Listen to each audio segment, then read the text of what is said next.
Yeah, it's got a 65C18 P816 processor, 32K RAM, 40 by 160 res. It's a neat little computer. It's a tiny ROM card. Those are fascinating.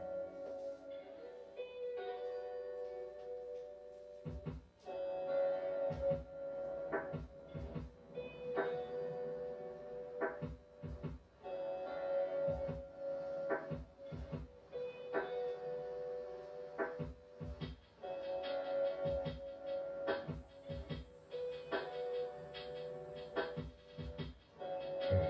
45 megs of data. That makes it a little bit closer to something like an Atari Portfolio, for instance, but $199 in 1993, roughly $440 adjusted for inflation. Today we will look at a variety of computer-based consumer electronics products, including the latest electronic games, the growing use of CD-ROM media, and the merging of notebook computers and palm-top organizers. I'm excited. So back to Las Vegas and a look at one of the hottest new product categories, the personal digital assistant. Apple Computer coined the term personal digital.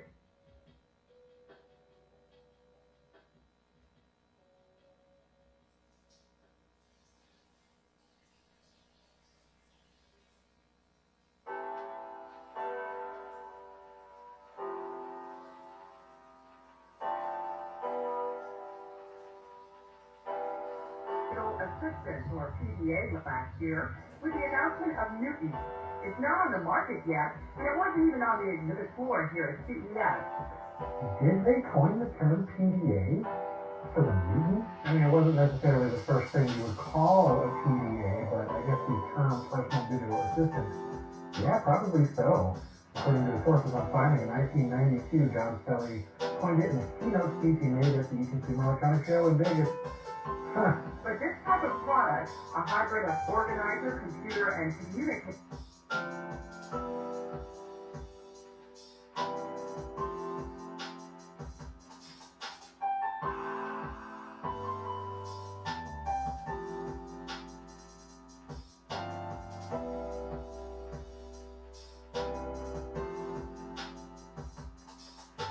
was a hot topic here. Casio showed off its PDA by invitation only. Casio was calling its device a personal information processor. The Casio unit It's a pit boy. pop up a representation of a keyboard, or you can just write on it with a pen. The Casio personal information processor can save your handwriting as it is, or convert it to a text. It's kind of laggy. Oh yeah, oh my goodness. I didn't see how long it took for that to register the word pen. Writing it in there, it's like several seconds, and eventually it'll figure out what you wrote. Oof. You can look at it a couple.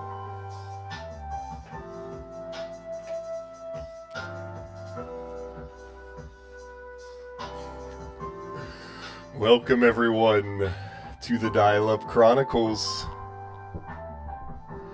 Had to do a few little more setup things, so I thought I'd give you a little startup video. That it will appeal to the people that always want something to organize. Especially looking at the background there, there's this person going by with like a lamp post. Signs. I love trade shows so much. All right, let me pause this for a minute.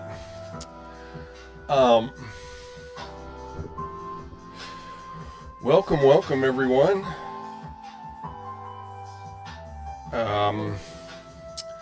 Glad to have everybody in here tonight. Very excited to try some different things tonight. The video is a little misleading. I'll explain in a minute. But let me say hey to everybody in the chat. Welcome Viborg, Pizza Smoothie. I've never had that before. Technology guy. 3 minutes means 3 devices are parts going away from your closet. That's right. Start a tally. I will lose accreditation and points for each parts for each missed minute of the stream. Welcome Technology Guy. Welcome Viborg. Welcome Canadian Toast. Yes, that is actually a video by LGR, Lazy Game Reviews. I'm sure all of you in the chat know him. Makes great retro videos on 486 computers and all kinds of stuff with older computers of that era. Don't worry, Technology Guy says the dial-up part is done. Don't worry, we're going to dial up again. Welcome, Canadian Toast. Yes, that is LGR watching Computer Chronicles on his YouTube video. Canadian Toast, welcome. I'm back from the dead. I tried to dial up myself, but it didn't work. Good. Hello, JotDot, welcome. Feeborg, I'm never anywhere, he says. You're here. Welcome everybody to the Dial-Up Chronicles. We're going to do some streaming of the World Wide Web this evening with Dial-Up. And hopefully we're going to have a great time. Ryan Paz, welcome. Ryan Paz says LGR's video for Christmas mentions he got a lot of video ideas from seeing interesting things watching old Computer Chronicle episodes. Well, yeah, I think it's a source of inspiration for everyone. I was just watching the interview of Stuart Chaffee, who hosted the Computer Chronicles just before this stream, and he was really the first computer dedicated show. A show dedicated about information about computers for the common man to know what to go buy at the store. And that was a big deal. And they were located in Silicon Valley, I believe, their show. So pretty exciting stuff. So I think he is the genesis of all our inspiration.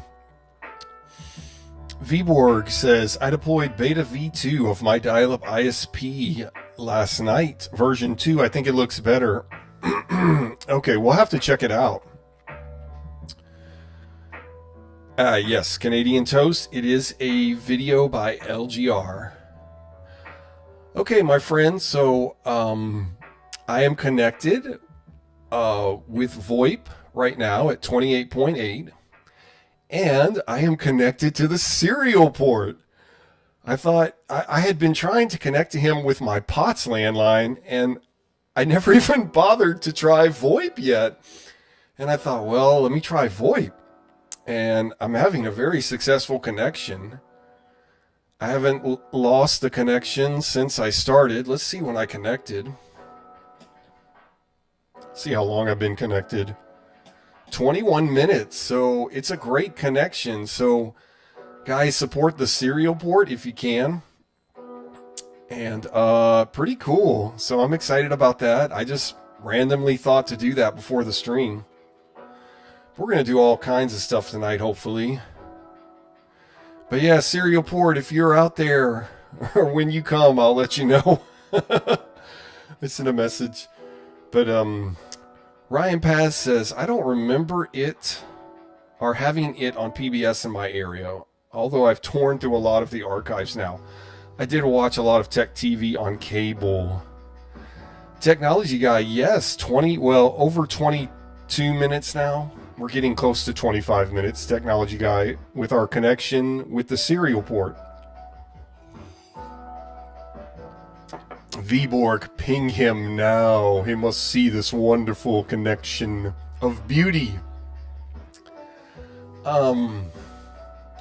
Yeah, now, to be fair and honest, I did not watch the Computer Chronicles as a child. I had no awareness of that show. Maybe a vague memory, seeing it in passing on television. I almost never watched PBS as a kid either. So that's another thing.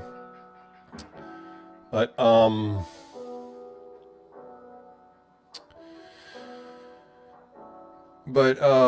I guess I discovered him in the last 5 years or so, maybe even sooner than that. Like, maybe even more recent than 5 years ago. But, you know, like Ryan Paz says, I've watched a lot of him since then. Great show. I love that episode where like a rock band is playing on a webcam with dial-up internet. Technology Guy says, that means I am going to take 22 parts or devices in your closet because you didn't make us witness the dial-up sound. Don't worry, we're going to be dialing up again because we're going to be trying different things, different ISPs. We will definitely be dialing up again. Jason said, did I do multi-linking? No. I did not with the serial port. I don't know if he supports that. And what me and JotDot and I have discovered, who is my partner in this,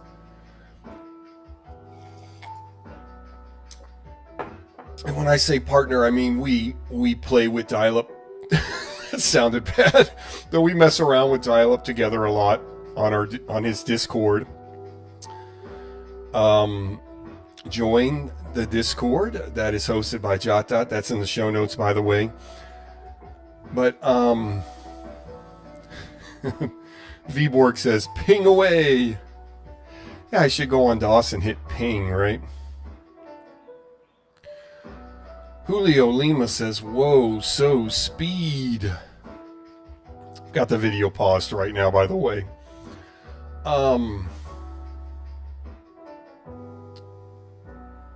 Technology Guy says, okay, but still, I am going to take 3 devices or parts away from your closet. Oh, no.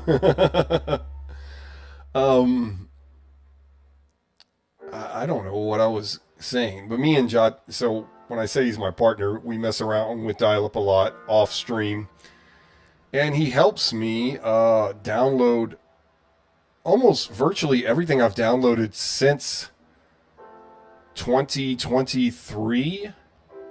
JotDot has helped me find that to download, or has found that for me. Just help me change settings and settings. Oh, what is another word I can say about that? Anyway, he's a great partner, so I'm thankful for him. That's funny. I just got a notification from Clab Retro dialing into Cisco routers. Check out that video. It's so funny. While I'm doing the dial-up stream, maybe he'll visit us as well.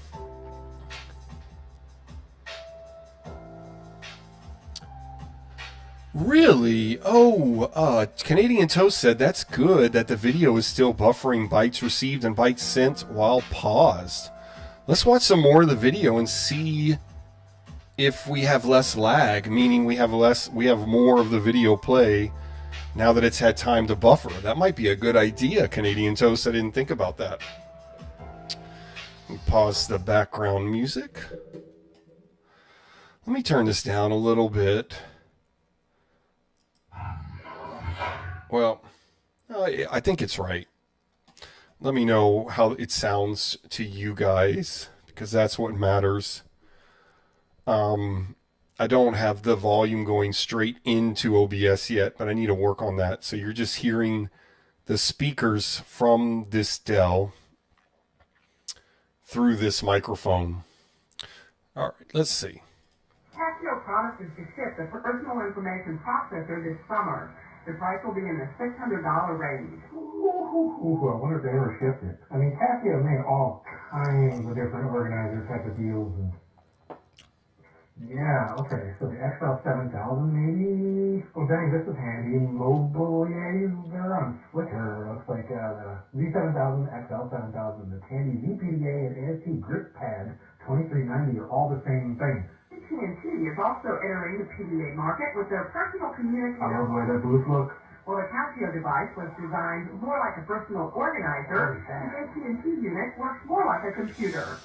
The handheld communicator uses the 10-point operating system from Go Corporation. There's a built-in speaker and microphone for voice annotation. Go Pinpoint. That is the same thing that was used on the IBM, like the original ThinkPad, but the pad tablet. Julio Limo says, sounds compressed, and that's all that matters. The same kind of thing as an AT&T communicator. Canadian Toast, we kind of stumbled upon an idea so we don't get the stuttering. Communications port.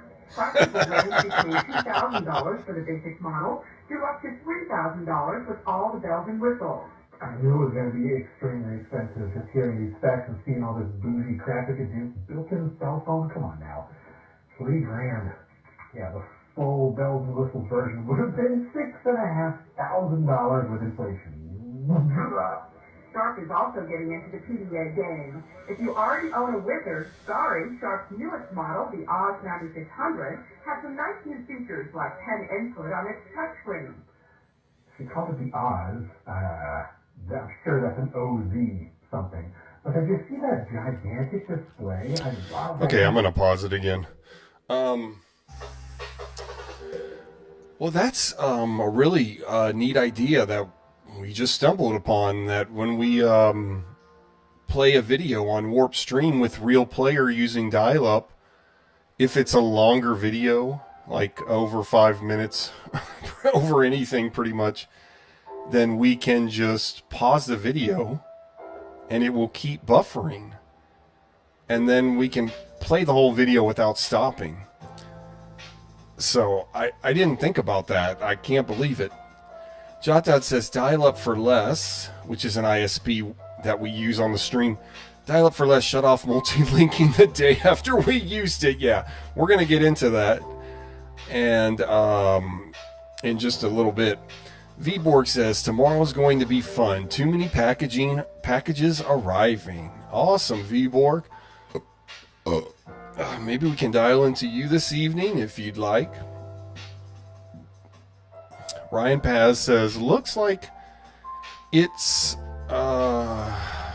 looks like the video shows it's incited at 44K in the lower left. 28.8K will never cut the mustard. Right, so that's why if we pause it, it's continuing to load the video. So at least we can play it for longer though, because usually we get about 12 seconds on average that will play at once. So let's play it a little bit more, and I'm going to time it and see how long it will play again. I mean, that obviously was over 12 seconds just now, but let's just do a little test again. Yeah, this gigantic organizing PDA thing. Again, let me know if it sounds too loud to you guys. I know it's going to sound muffled no matter what. It's always been that way. It still is. The Casio Oz 9600 also comes with a QWERTY keyboard. The Sharp unit also has a scrapbook function that lets you retain your notes in your own handwriting as a graphic file. This newest Wizard is due out this summer with a suggested retail price of $649. Just kind of gave up writing the word right there. They're like, that's not an E, it's an E, whatever. The Panasonic KXRC100 is not quite a personal digital assistant, but it is a clever palm-top gadget. This tech printing accountant, acronym CPA, is an electronic check register. But yeah, I guess, Ryan, the quality can't get any better because it's 28.8K. It's $350. That's so cute. Like it's like a purpose-built little thing, and it just prints your text. All right, doing good. Although I guess, I mean, so long as I've played a video. Very useful. Checks haven't exactly changed, but yes. Coming up next, Without it stuttering. Media and the debut of 3DO. Oh, baby. Happens to have an alphanumeric 2K memory in here. Okay. There's the shopping list in there. Look at this. So apparently this was, the 10th anniversary season of Computer Chronicles started in 83. This was 93. Wasn't even that long before this, but it seemed like an eternity at the time, I'm sure. The greatest boon to consumer electronics has been the computer chip and the optical storage drive. Okay, there's a lot happening in this frame. I don't know what that is. I guess rent CDs, maybe? The computer is looking brilliant. Ryan Paz says, I have vague memories of this happening when Real Player was the main video format. Seem to recall usually downloading the file to the desktop, then playing from there when completed. Yeah, so that's what we're doing, basically. kind of like that. Oh yeah. With 1 minute, almost 2 minutes now without stoppage. The thing is, it can run full-on software. Let's go to 3 minutes. Including DOS, or some version of DOS. There's an NEC V20 inside. Okay, technology guy, we'll see you in a second. See you in a minute. A bit. Before I do anything more with it. Much of the attention of this consumer electronics show is on products using CDs or Laserdiscs. Ooh, Laserdiscs. One of the hottest used CD applications here at CES was 3DO, the acronym for three-dimensional optics. Wait, what? Three-dimensional optics? I thought it always meant like audio, video, 3DO was sort of a punny type of thing. Three-dimensional optics. It actually seems to be that's what it stood for, at least at some point during the initial announcement launch period. Three-dimensional optics. I'm finding it in all kinds of newspapers from back then.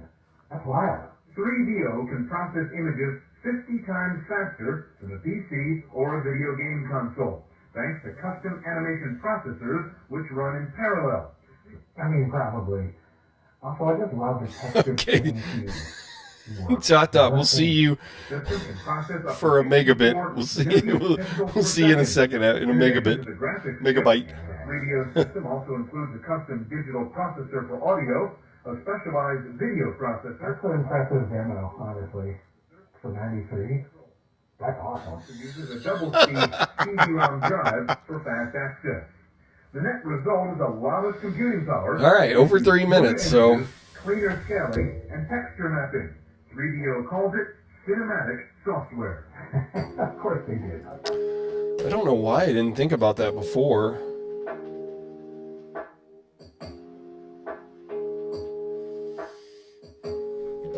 I don't know why I didn't think about that before, that we could just download the video some more so we could play it longer. Canadian Toast says, I remember that too from back in the day. To stream videos, your options were either Windows Media Player or Real Player. Sorry, just in the volume while I'm reading your chat. Good time, says Canadian Toast. Yeah, I definitely remember both Windows Media Player and Real Player as a younger person. So this connection is really holding steady with the serial port. So definitely, I mean, if you can, support him. Feedwork says, absolutely pounding headache for no reason. Fun times. Yeah, the compressed sound. It's gonna give you a migraine. I need to make a warning now with my videos. Warning: you could get a migraine from this. JotDot says Boink video was fun. Lol.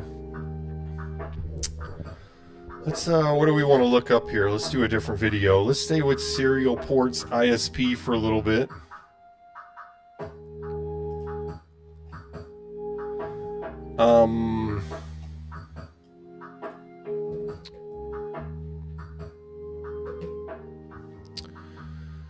Let's see.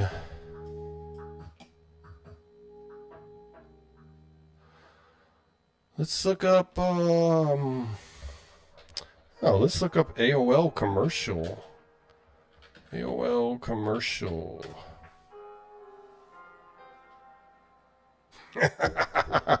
Vborg says, warning, may cause aneurysm. Hey, I warned you.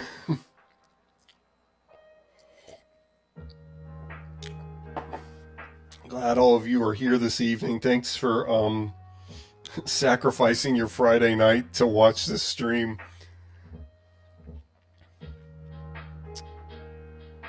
Okay, a partner video from LGR, AIM Retrospective. Rest in peace, 1997 through 2017. Yeah, let's check out this AOL commercial edited by Scott Stuckey. Let's see. This connection is working well. I'm very excited. So this is pretty cool.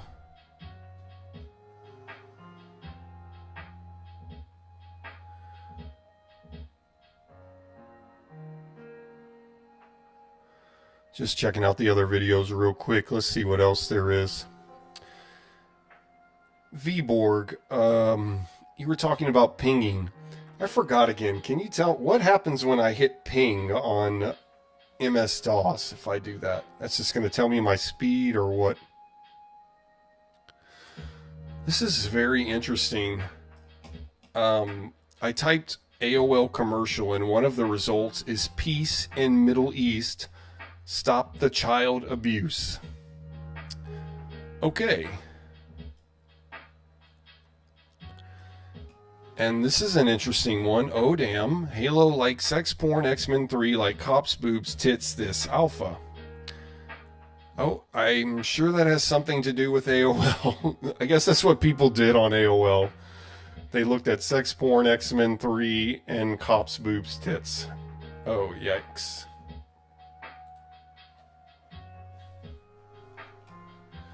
Ryan Paz says, how about some Net Zero commercials? Okay.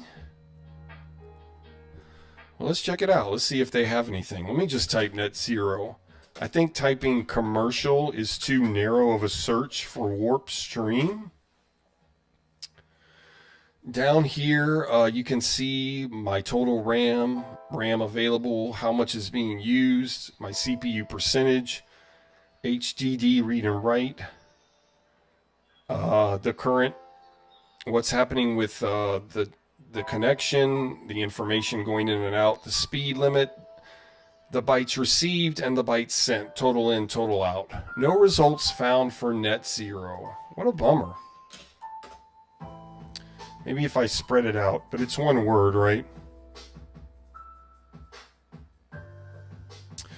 Oh, thank you. Yeah. Let's check that out. Let's ping it. Let me go to MS-DOS real quickly. What is this? Abominable Depression. I find it hard to continue without the Yeti. Please help. Visit findtheyeti.com. Man, it's getting wild. Let me go to MS-DOS. Alright, I think I just hit ping, right?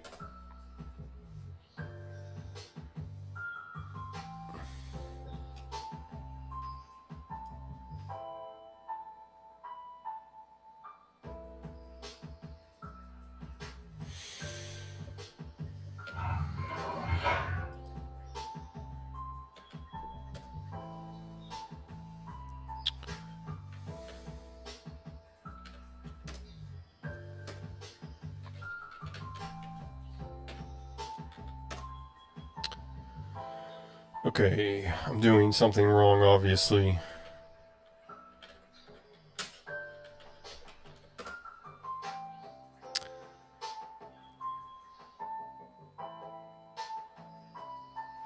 Unknown host target.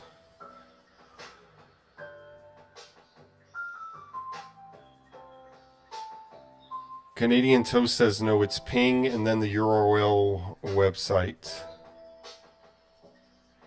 JotDot says my ping is going to go through the proxy.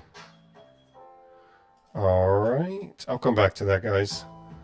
Let's go back to AOL. Let's watch another video.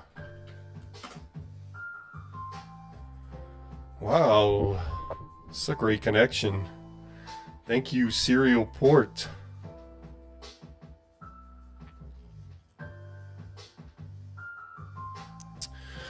Oh, that's right. I'm using proxy right now.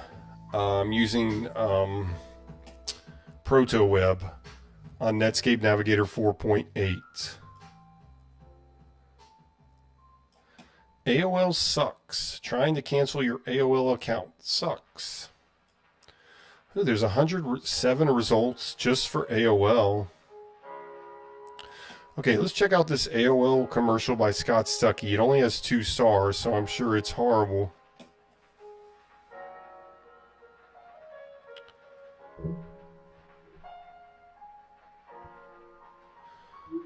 Ryan Paz. Let's see. Okay, I'm going to pause it. Now the buffering should continue, right? So let's let that buffer for a little bit before I start it. Ryan Paz says, I just asked ChatGPT for suggestions on more details on modem connections for Win98. Additionally, you can enable logging for more detailed information. Open Control Panel and double-click on Modems. Select your modem and click Properties. Go to the Connection tab and check the box next to Record a Log File. Click OK to save the changes. This will create a log file with detailed information about your modem connection, which you can review for more in-depth details about your connection status and any potential issues. Okay, thank you, Ryan. JotDot says if it was system-wide proxy, ping would be going through the proxy too. Okay. So if I go to, it's not going to show my IP address, is it, Ryan?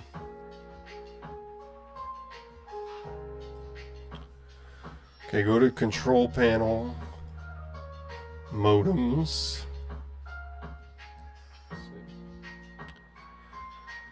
Go to the, let's see, I'm connected with the US Robotics, so I have two modems. So I'm going to demonstrate how I can use both modems at once in a little bit. But that won't last very long because it doesn't work. It did for a few seconds. I have witnesses. Trevor, Jason, and JotDot are witnesses to this fact. So I'm using the US Robotics 56K voice internal modem.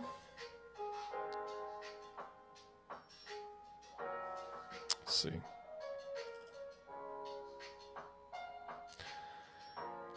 I'm trying to find what you're talking about, Ryan. Let's see, properties. Okay, connection. And then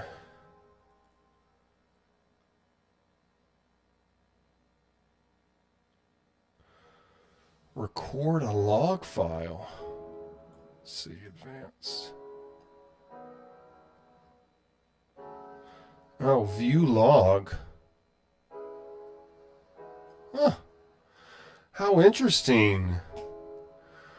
January 17, 2025, 1850. That must be military time, so that's 6:50 my time. Military time for me in Central Time, I take the number and subtract 2, and then I know it's 6. 6:50 p.m. Modem type, US Robotics. I'm not showing any sensitive information, am I? Oh well. I can delete it out later. At 6:50, 26/50th of a second, initializing modem. Hey, that's pretty cool, Ryan. This all happened in the same minute. 6:50, 45 seconds, 33rd of a second, data compression on. 6:50, 45 seconds, 33rd of a second, connection established at 28,800 bips. 28.8K. Ryan Paz says, I've never done it, but think it might be interesting to see a verbose log of what it's connected with and if there's error connection or hardware compression, if possible. JotDot says it's probably a WinNT based thing. Ryan says, very cool. Maybe a pinned log was the ticket there. Oh, let's get out of there. Oh, a pin to log.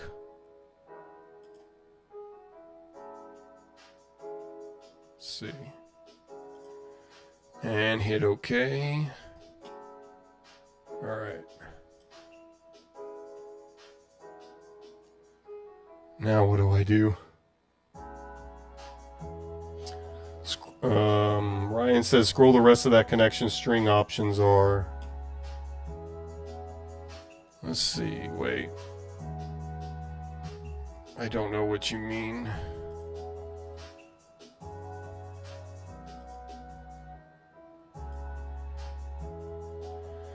Says error control is on. Technology guy, you missed everything again, of course.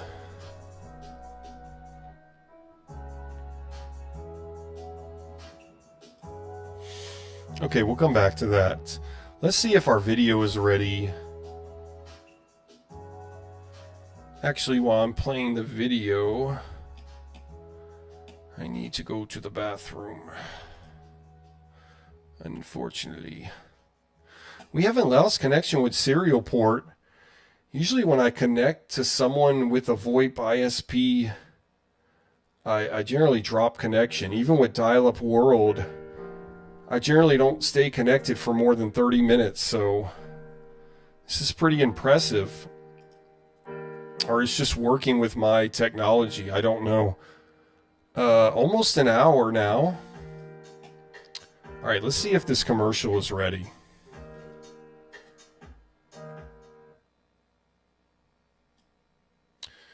Yeah. Welcome. Guys, I'll be right back. I gotta use the bathroom. Enjoy this video. Got a need for speed? AOL gives broadband users more of what they love, faster than ever before, with AOL Plus. Complete with interactive high-speed features and lightning-fast downloads, AOL Plus makes the most of your broadband connection. So easy to use, the AOL Plus Media Tower lets you know when special high-speed content is available. With enhanced audio and video, it's life in the fast lane. You're cruising from the moment you log on. We've got a whole world for you to explore. Discover new friends, discover old ones all over again. What a great way to stay connected.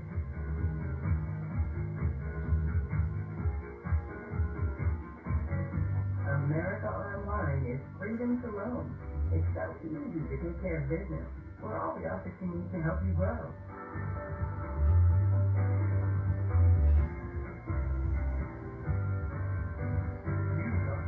A moment captured forever to be shared in an instant. With AOL, sharing photos with friends and family is as easy as sending email. Get prints, enlargements, even photo gifts. America Online lets you go where the action is. Don't just read about it. Experience it.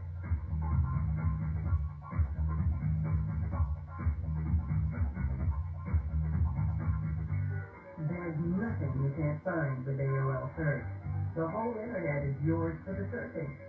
So much to know, and now so easy to learn it.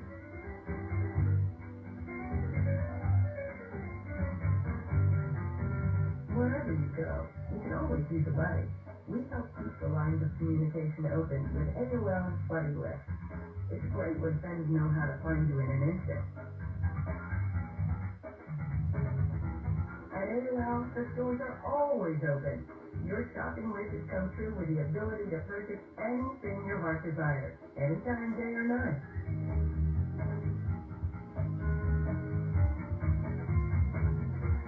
America Online goes where you go. Think us for you. You've got mail. When you need us, we'll be there. Everybody wins with AOL. That's what freedom's all about.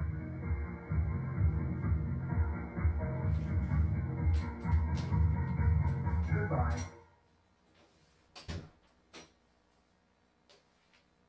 Goodbye.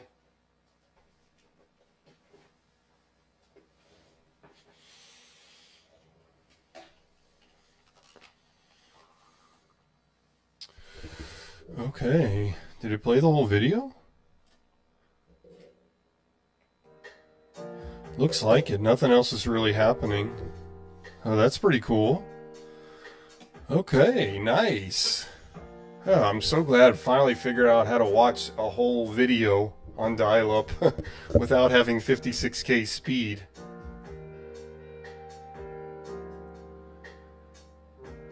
Let's see, what did I miss? Now I have to ask. Yeah, Ryan says in the log it said connect 28.8 ARQ V34, etc., etc. JotDot says we downloaded the internet. Ryan says that's all the goo stuff. Vborg says ordered 375 floppy disk labels last night. Oh gosh. What are you planning to do with those, Vborg? Technology guy, we're not serious. Don't worry. Canadian Toast says the serial port gave you dial-up internet access. Very nice. I don't think he necessarily gave it to me just to use like whenever I want, but I'm just using it to like show you guys how great the serial port is. So JotDot says he might be real close to you using same Voip.ms server. That would make sense. Technology guy says thank God. Vborg says labels for everything. Very good, sir. Alright, what do we want to check out? This is a great movie I watched the other day. 3 O'Clock High. If you haven't seen it, you've got to see it.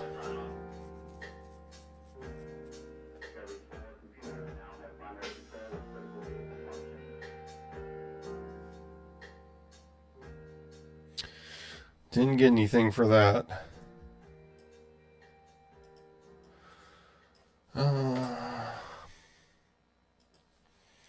Type Midnight Madness. That's another great movie you guys should watch.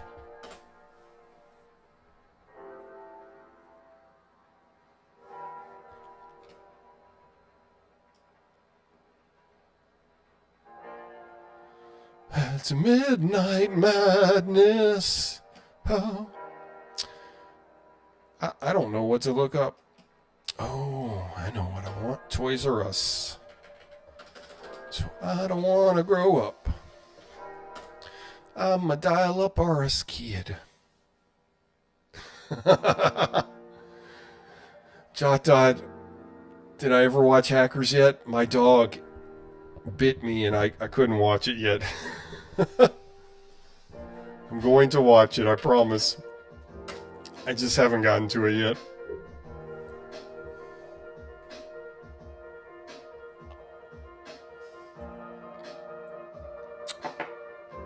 Oh, this looks fun.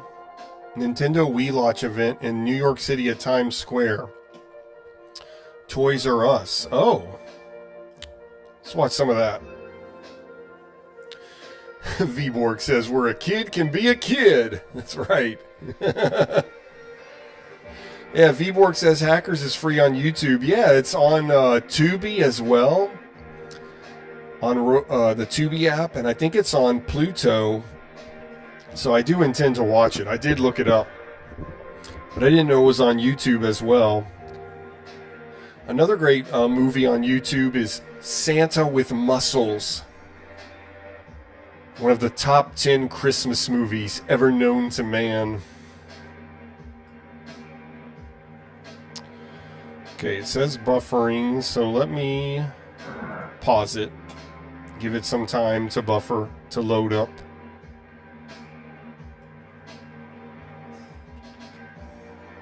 Let's see if anything has happened with this, if we have gotten an update.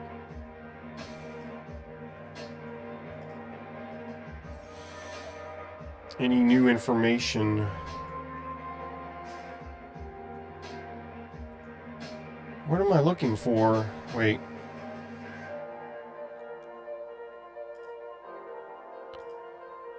Wait. Oh, there it is.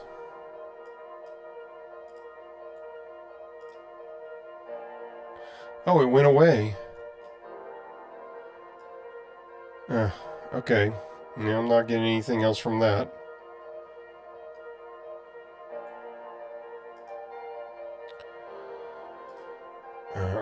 If I am, I don't know how to do it yet. Okay, no problemo. Let's see.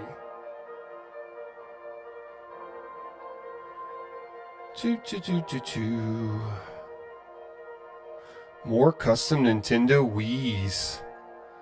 Look, that Wii looks like a Nintendo. Oh, let me come back to that. Let's load up some other servers.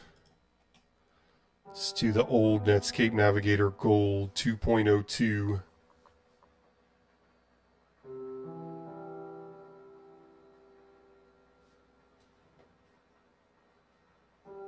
Ryan Paz says, didn't the laptop and hackers have 28.8K? Feeborg says, my favorite Christmas movie isn't on YouTube. No Die Hard for me. I just watched that movie just a few years ago for the first time, actually. Amazing movie. This is Netscape Navigator Gold 2.02. This is not on a proxy. And I've set my home page to wibby.me.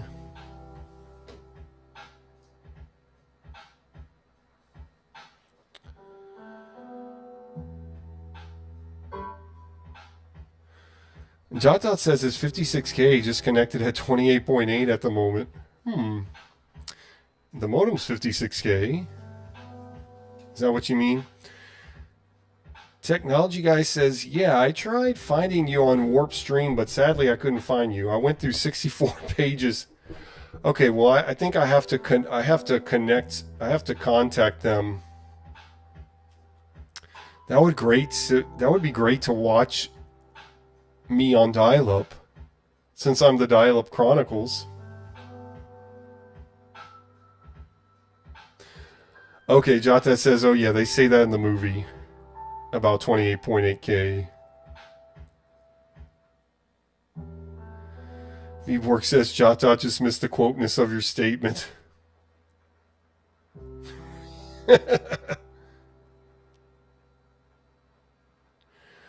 Ryan says, sorry if it seems like I'm hardcore into your settings. Getting modem to work over Voip is not easy. It's very much not easy. I totally agree with that. And I love when people are hardcore. I love to watch hardcore stuff. Oh gosh. Let's see. Wow. Vborg says my first modem was a 24 baud modem. We had a Prodigy account. Excellent. We should see if we can get to an old Prodigy website with ProtoWeb, with the Wayback Machine.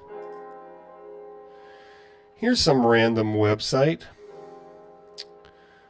Maurice Noble, Animations Old Rebel by Carl Cohen. Editor's note, whatever you do, don't call him a veteran. At 87, Maurice Noble is the second oldest person working in the Hollywood animation industry. But his ideas, high energy, enthusiasm are that of a much younger man. We recently visited Maurice at his home in the hills north of Los Angeles, where he lives with his wife, Marjorie.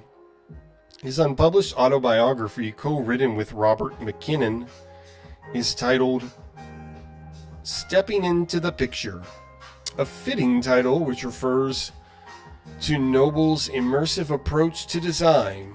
He is currently developing for television or home video Noble Tales, a series of 7-minute animated cartoons which he describes as folk tales from around the world, told with a modern slant.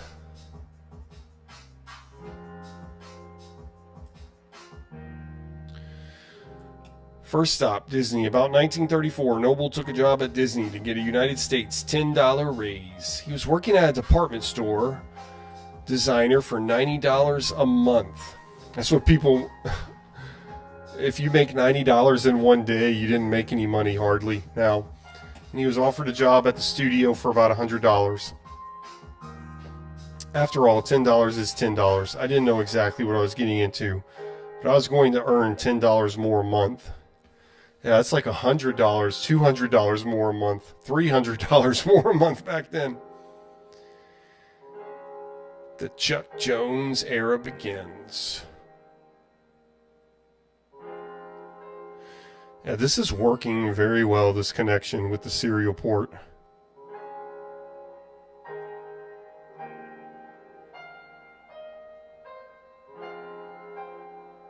Wow.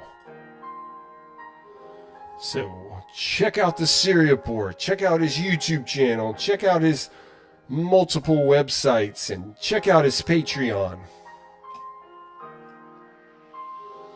As I have, of course. info@on.com. Hey guys, also if you want, send me an email and I will read it on the stream. Just remember, your email will be shown, so just use an email that you don't care about.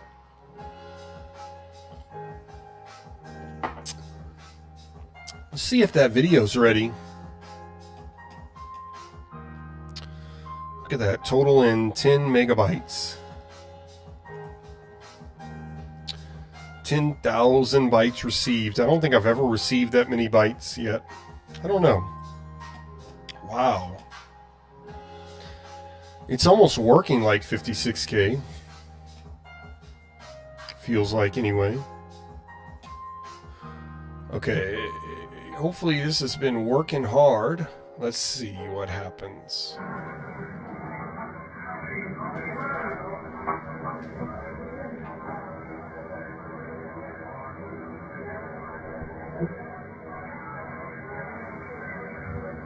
We're going to keep it a little quiet so we can hear the action.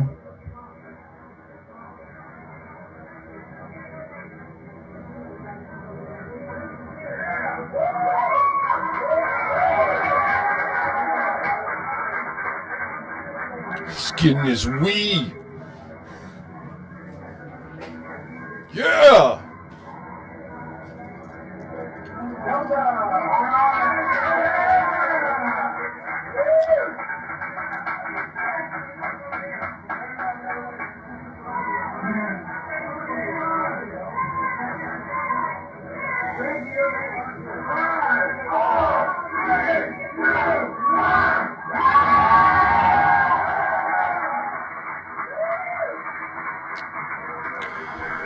Ryan says you have hardware compression on, so anything uncompressed might be compressed on the wire. So should I uncompress it? What would that do? There's Reggie Fils-Aimé, former president of the United States division of Nintendo.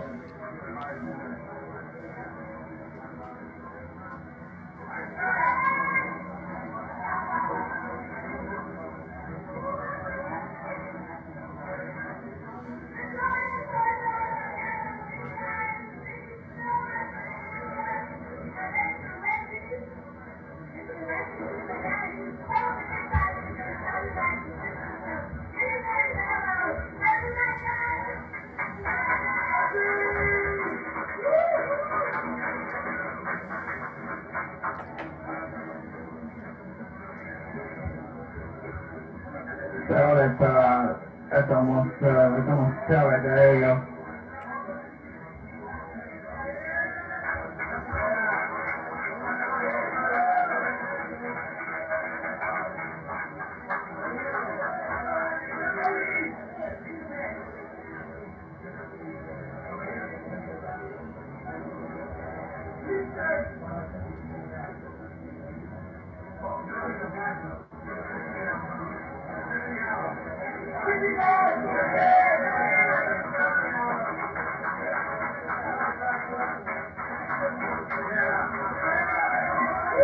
I say, try to pull us up. There's the guy. He's getting his wee! I got to shake his hand.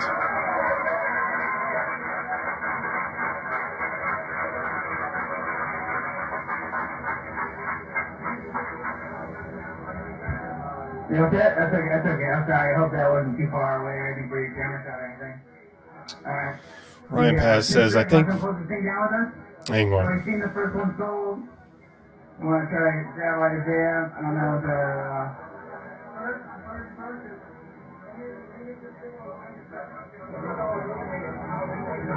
looks like Ray's going to be posting some pictures. Sorry about that.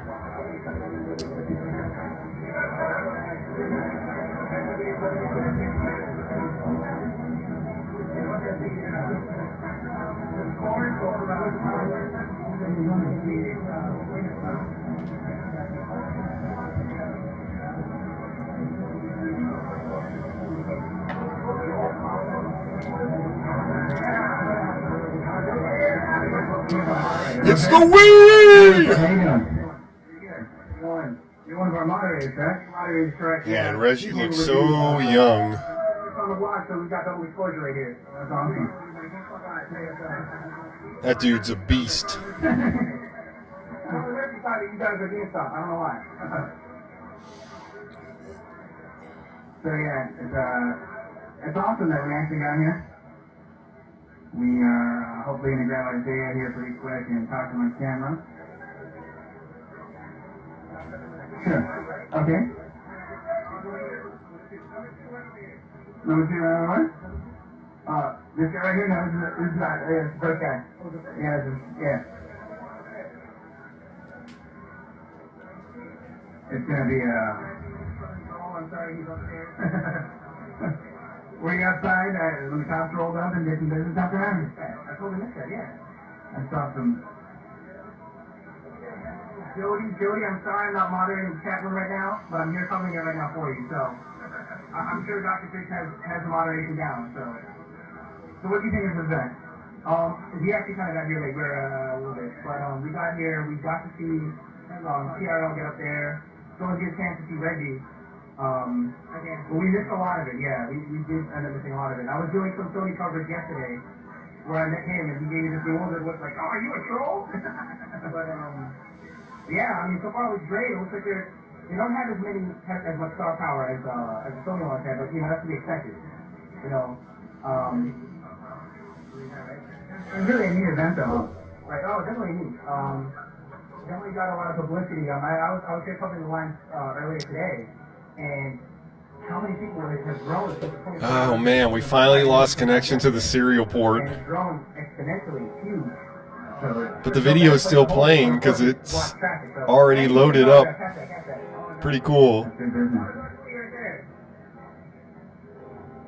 They're getting Isaiah to start getting up there. Okay, let me catch up with the chat.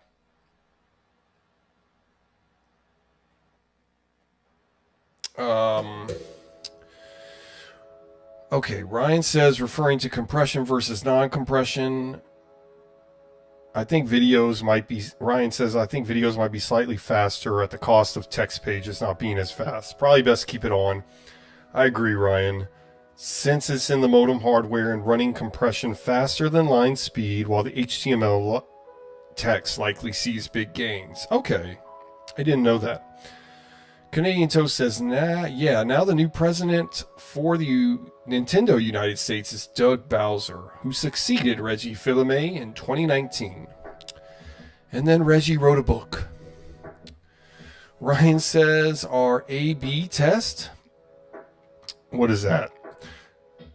Man, that was pretty cool. So yeah, check out the serial port for sure. That was fun. So let's get into the focus of the video, which is multilinking. Like over an hour into it, finally, what my thumbnail is all about.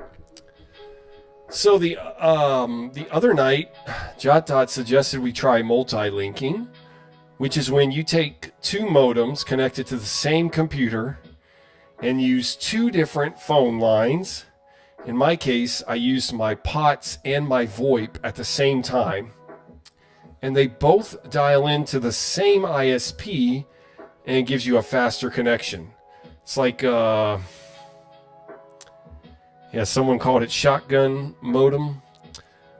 Like you're hooking a bunch of, you're doing like a redneck thing to get your modem speed faster instead of just having a better modem. But I did get 62.9K connection speed, but it didn't work very well because of Voip. Voip, it was just a bummer. It just didn't work too well, but it was neat that it actually happened. And yeah, JotDot says, just like bonding. Right, okay.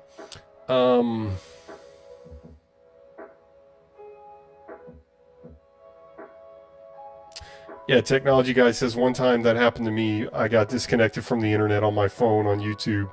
Kept playing for 5 minutes. Yeah, right, because it had already downloaded that much of the information. But I can show you what it looks like. I don't think it's going to be successful because it worked.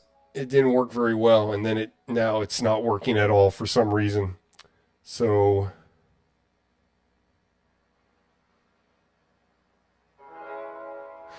Ryan says, does your house still have a real copper pair from the phone company? Yes. I want to say yes. Or is it an RJ11 jack on an ISP modem router? No. The phone line is connected straight into the wall. So it is copper. Now, once it gets outside of my neighborhood, Ryan, I don't know if it hooks into fiber somehow. I don't know how that works. I really don't know. But everything in my neighborhood is still copper. You cannot get fiber here. You can only get cable internet, which is not connected to the phone company at all. So it is copper. So while it's good for the authenticity, sometimes it does cause problems. Let's look at that video still playing offline.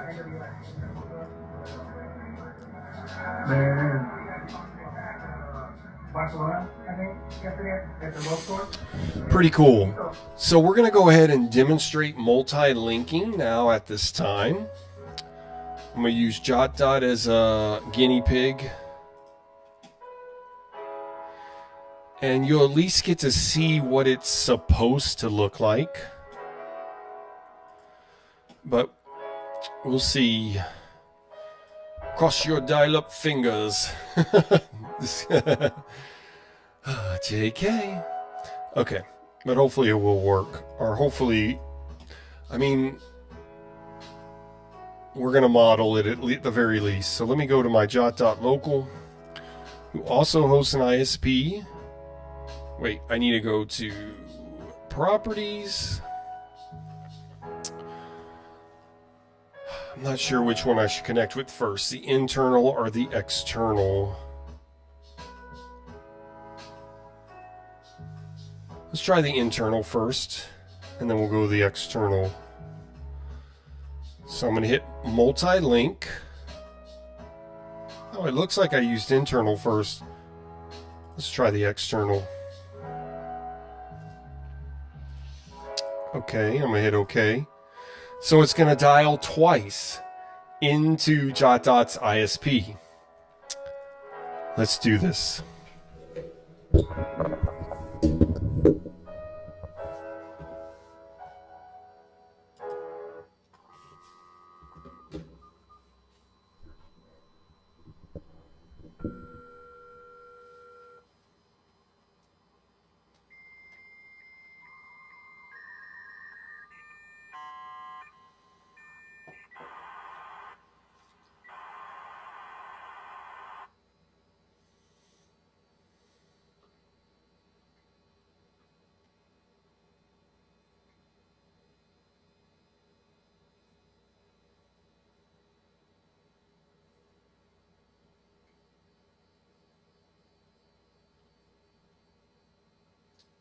Okay, first call.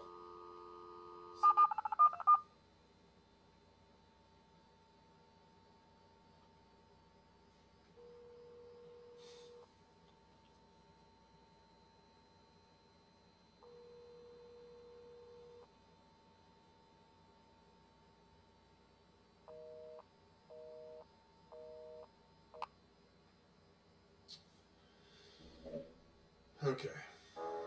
Yeah. So you see it attempted to dial again, but it didn't work. So let's go to my, let's go to the status here. And you see in the details, so see here's device 2, and it should say suspend because it should be connected. but for whatever reason, I can't get it to work right now. Let me hit resume and try one more time.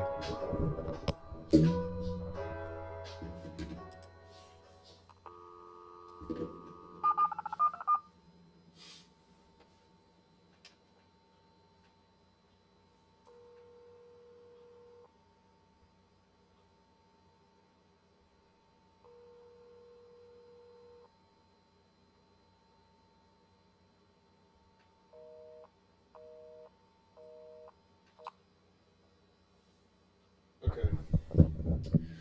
We can also try reversing the modems, and I can,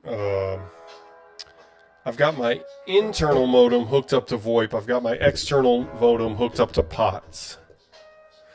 We are connected at 26.4 to JotDot. Just not connected at the second connection. But that's what multilinking looks like. So that was the whole point of the thumbnail. There you go. We'll try it again. We'll try it again in a minute. Might try some different ISPs as well. Let's see. Ryan says, let me catch up with the chat.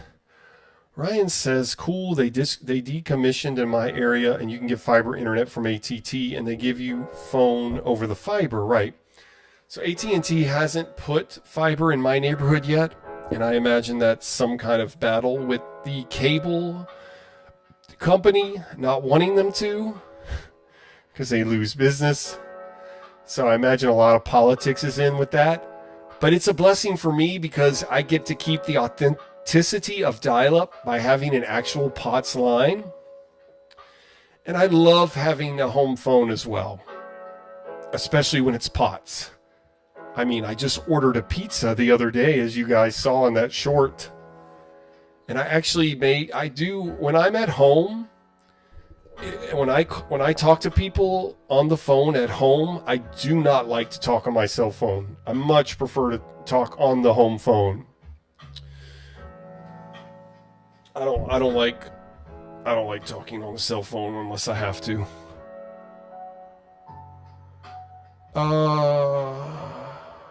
JotDot says the phone company might be digitizing it anyway at some point, most likely. But even if it is, it would be dedicated lines. Right, it'd have to be, right? Because of the copper. Ryan says, occasionally I'd have line noise on the copper pairs back before broadband was a thing and have to hang up and try again. Yep. Canadian Toast, right, says, here in Canada, Bell Canada's doing the same thing. Replacing their copper network for fiber. Right. Any phone company that owns copper wires are doing everything they can to replace it with fiber. All the technicians that I've spoken to say they prefer fiber. That fiber is the way to go. That copper is just a huge hassle now. But it's historic. Oh, yes, sir. Dial-up sound, says Technology Guy. Ryan says, do the two modems, internal and external, perform the same as far as you can tell? Prefer one or the other? Okay. I would say overall they perform the same. We did just update the driver. Thank you, JotDot, for helping me with that. We just updated the driver on my external modem, and now it's working a bit better. Especially with POTS. And I can demonstrate that right now, actually, Ryan, if you want. I can dial up with the internal and then dial up with the external on POTS. But as far as Voip, I think the internal's better. I don't know why. I have no explanation for that. That's just what I've experienced, but I don't know if that has anything to do with the quality of the modem. Yes, Ryan, you did hear busy tone. So I was trying to dial JotDot again, but it was unsuccessful. Because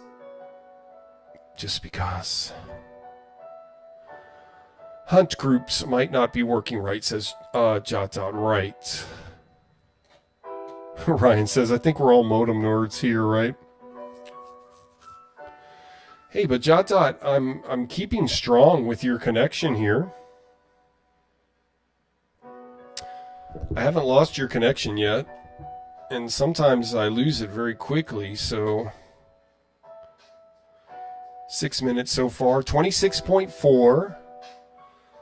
I'm connected through Voip on my internal modem right now with JotDot as my ISP.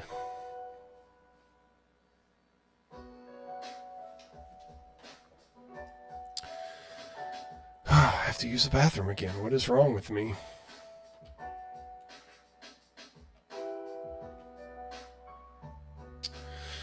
Kayla says, Cowabunga!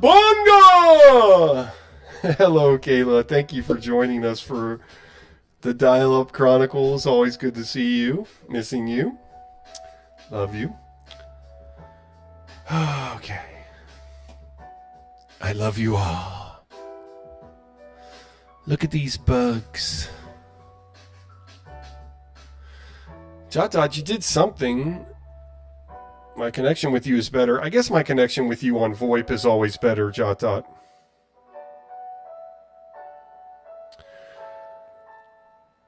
Ryan says, I feel like we're missing something if we can't connect to a flashing GeoCities website. Yeah, you're probably right.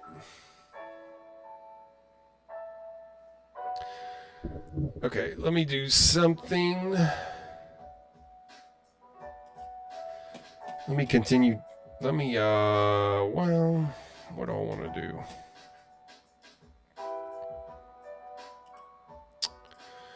I want to go to the bathroom, fortunately. Kayla says, happy Friday night. Yeah, technology guy said that bug made me want to stab it. I'm downloading this large file on FlashGit. See. All right, let's see how this works, guys. I will be right back. Enjoy this this file downloading that is authentic and true. Wait, let's see if it'll work. Hang on, is it going? I don't want to leave y'all without something to watch. Looks like it's working. Let me stop this so we can focus on the download. Or maybe you guys wanted to see the bug. Vivi says, if I had $1 million, man, you know what I'd do? And what he said was, message retracted. Vivi, let us know what you do. Technology guy says, remember the time when you used to go to the bathroom? Yeah, it feels good.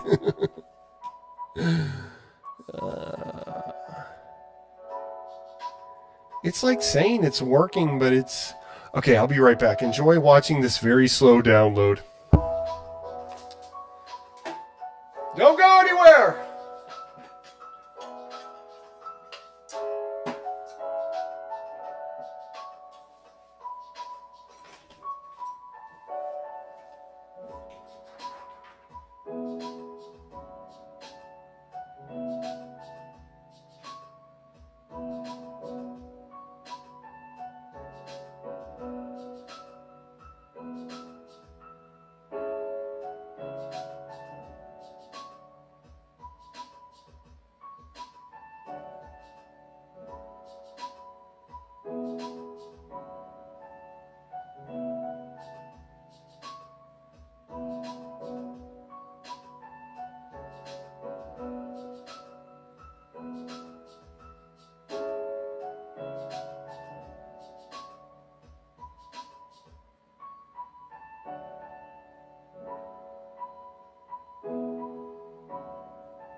went to the bathroom. Felt good, technology guy. Thank you.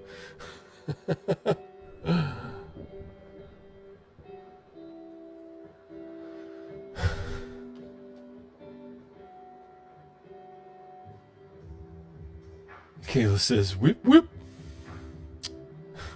For some reason, you saying that, Kayla, makes me think of the Star Wars holiday special where that guy goes, whip, whip, stir, stir, whip, whip, stir, stir. Ryan says, Zoom was a huge player as they had all the same top speeds at usually 2/3 the cost of Hayes or USR. JotDot, even though we couldn't connect the second modem, we're staying connected to you strong right now. So that's good. Let's see.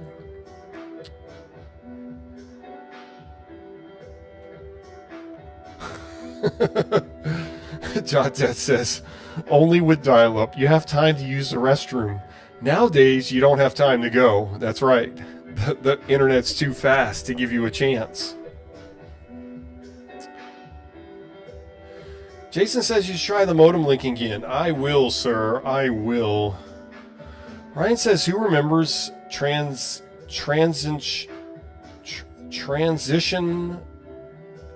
in transitioning, I think, from Ryan says, who remembers transitioning from PKZip to RAR, because the RAR files could easily span into 1.44 megabit archives?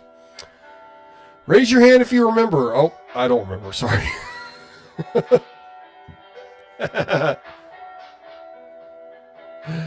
Yeah, JotDot says, see if multi-linking randomly works again on dial-up for less. Let's do that.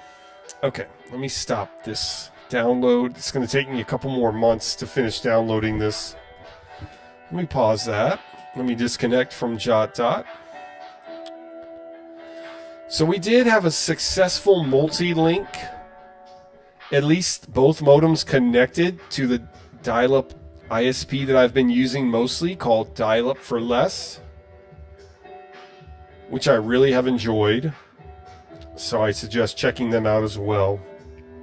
And great support. You're not going to be waiting for a long time to talk. JotDot says I used RAR all the time. Ace files too. Okay, cool. All right, let me go to shortcut to dial-up. Let's go to dial-up for less. Let me see what my settings are. Okay, so I'm going to dial into dial-up for less with my external modem first, using POTS. That stands for plain old television. Plain old television. Plain old telephone service. And then I'm going to use the internal modem that's connected to Voip and also dial into dial-up for less. Let's see what happens.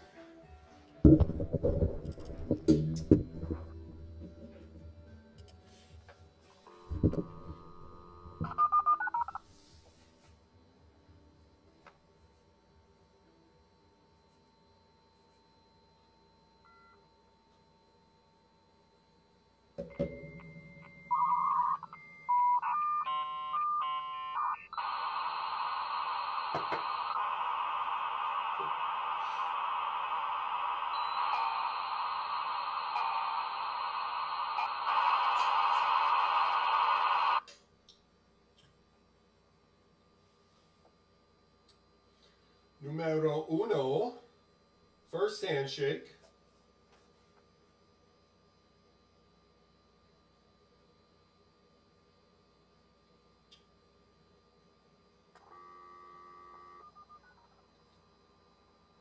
Dos.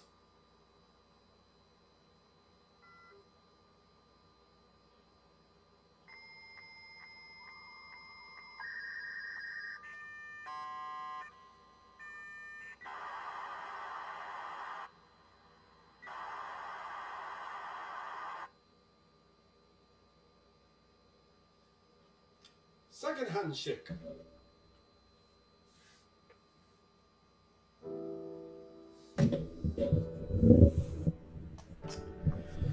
So it makes the handshake, but it does not, the speed does not increase. It does not connect, unfortunately. Now here I am. Let's check the status real quick. Yeah, so number of devices, only one, unfortunately, which is a bummer. But as you can see on my POTS landline using my US Robotics V.92 external modem, I am connected at 37.3K. It's not bad.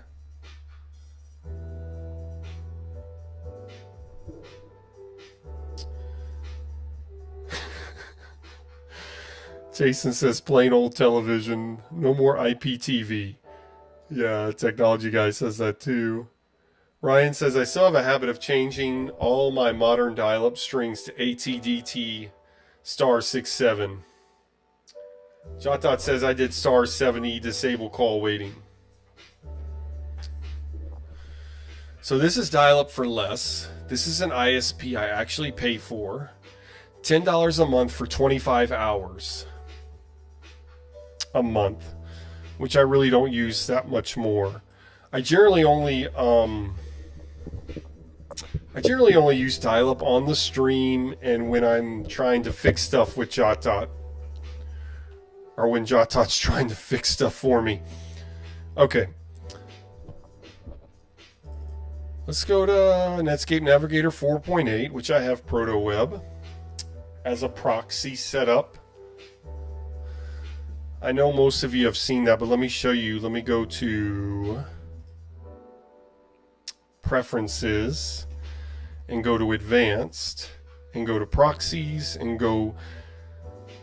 So instead of direct connection to the internet, I have manual proxy configuration. And I have it set to port 7851 on HTTP FTP and go for wayback.protoweb.org. Let's see if we can get some GeoCities stuff happening. Let me look it up. On the proxy using comment GeoCities. That's a pretty fast connection. 37.3. Jason.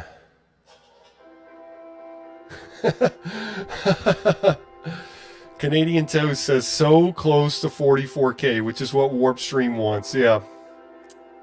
Really close. Really close, Canadian Toast. JotDot says, yeah, worked on dial-up for less until we did it, and then they disabled multi-link support. Yeah. And I wish I had filmed that working, but I was just lazy that night. Jason says, try another dial-up ISP with multi-link modem. I sure will, buddy. Give me a moment, which could extend.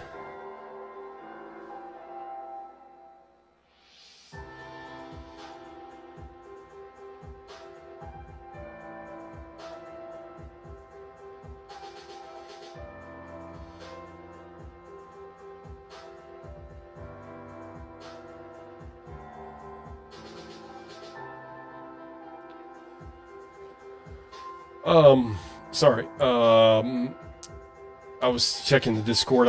We got all these kind of chats going on. I need to get on chats here. Let me get on the chats. Let's get on AOL. Let me check, because I need to check all the chats. You guys chat on Discord while I'm streaming, so I check that. And then also, we chat on YouTube, of course. And then we're chat on AOL. Join AOL. I have the link to that in the show notes. Yeah.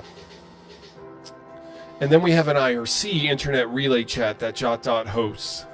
So check that out as well. Guys, get on AOL if you're my friend or if you want to. My name is Dial-Up Chronicles. That's the name I was given at birth. Dial-up birth.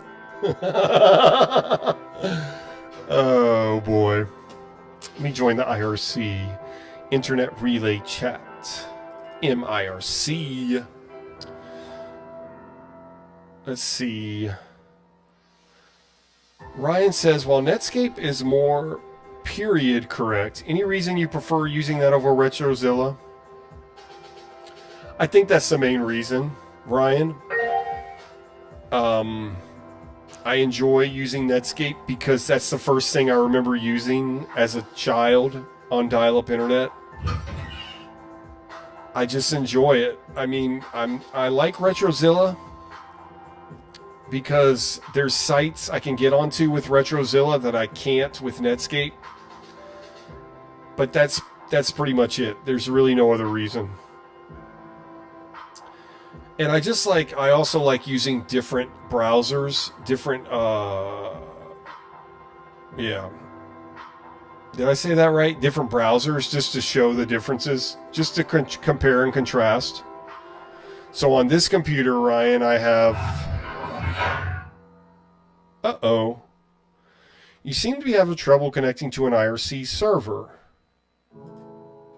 Oh no. Let's see what's going on with that. That's strange. That shouldn't be happening.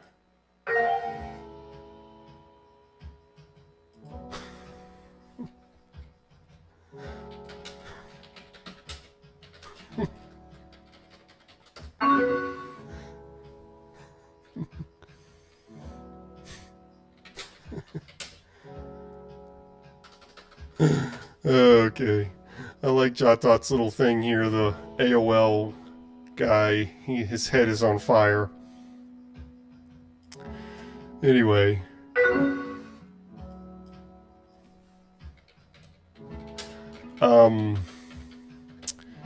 But yeah, on this this computer, Ryan, which is a Dell running Microsoft Windows SE,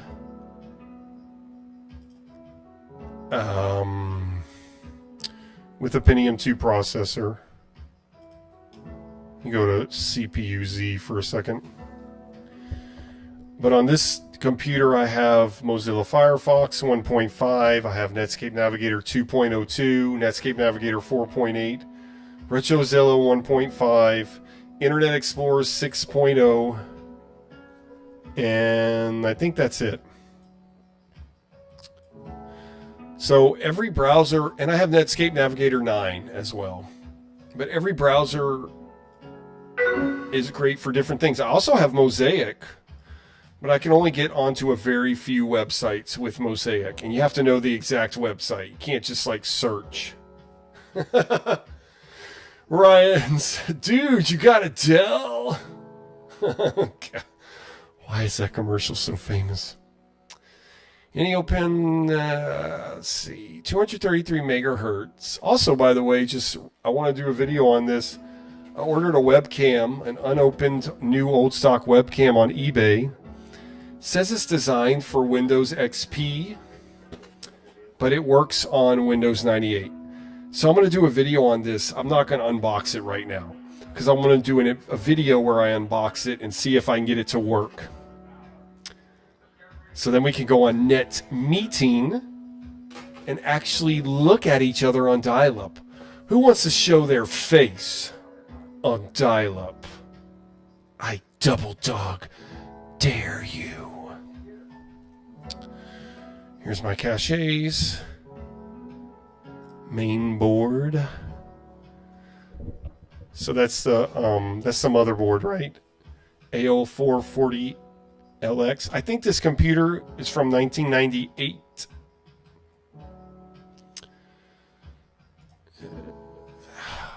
Max bandwidth 133 megahertz. Graphics, Advanced Micro Devices, AMD.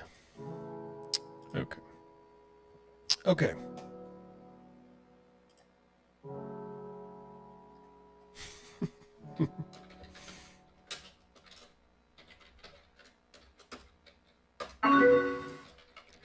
Technology guy on Discord the other night actually asked ChatGPT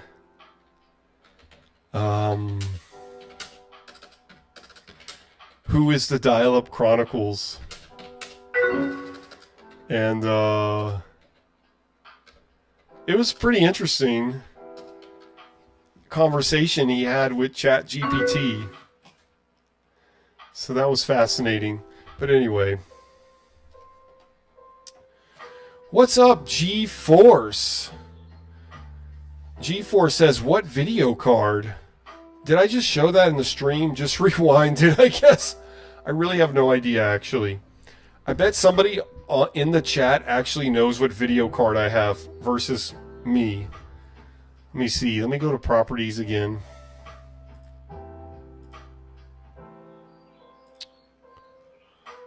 What's my video card? Where do I even find that? ATI 3D Rage Pro. Is that it?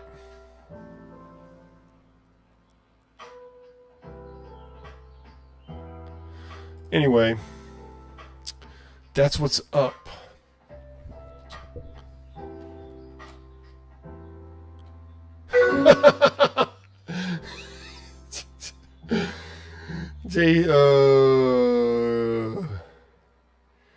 Yeah, JotDot says try dial-up world for multi-linking. Jason says take your time, but the stream is about multi-link. Okay, get on the program, says Jason. I really get off track. I go down a million rabbit holes on the stream. Ryan says, if it means anything, you've motivated me to pull the modems and ATAs out of storage and tinker with them again. Very good, Ryan. I'm glad. And that's the point of this stream, is to get you guys, well, there's 2 points. To get you guys into older computers, older tech, and messing with that.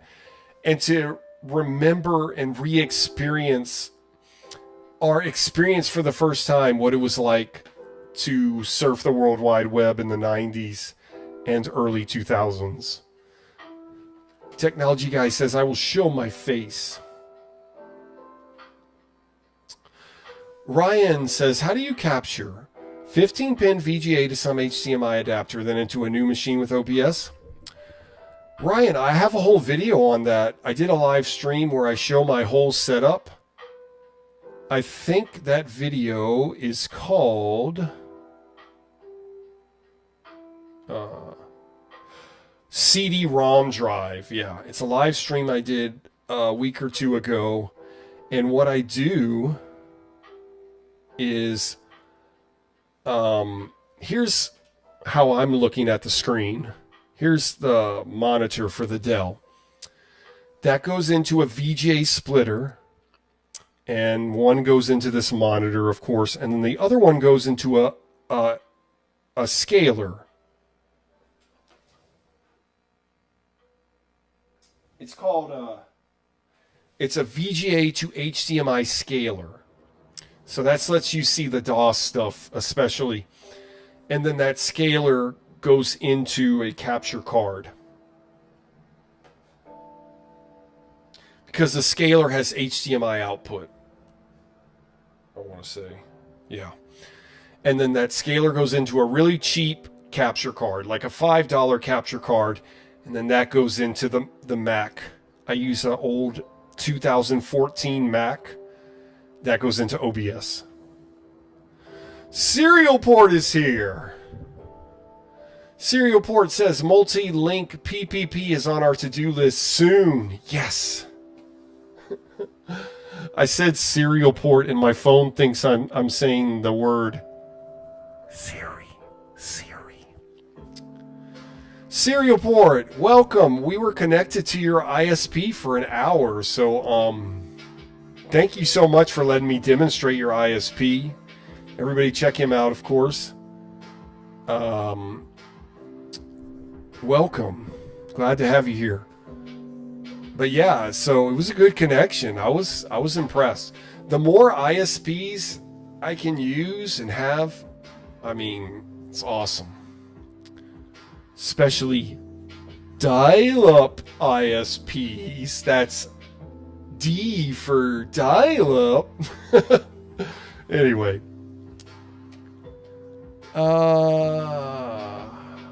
Ryan says, oh, that 440 chipset is a good one. Thank you, buddy. G4 says, not bad. Decent card for the time. Ryan says, yeah, actually 3D card. Oh.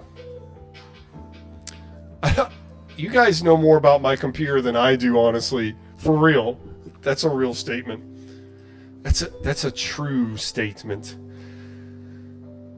Technology guy says powerful enough for GTA 6. Wow. Yeah, serial port, let me know, because I would love to demonstrate multi-linking again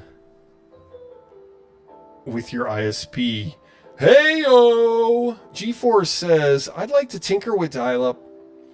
I have not really the faintest memories of it being used at the holiday. Oh, I have vaguely, I think is what you're saying, the faintest memories of it being used at the holiday house. The holiday house! During a thunderstorm in 2005 or so. Otherwise, I grew up entirely on broadband. And I think some people were using dial-up until 2009. I mean, obviously, there are people.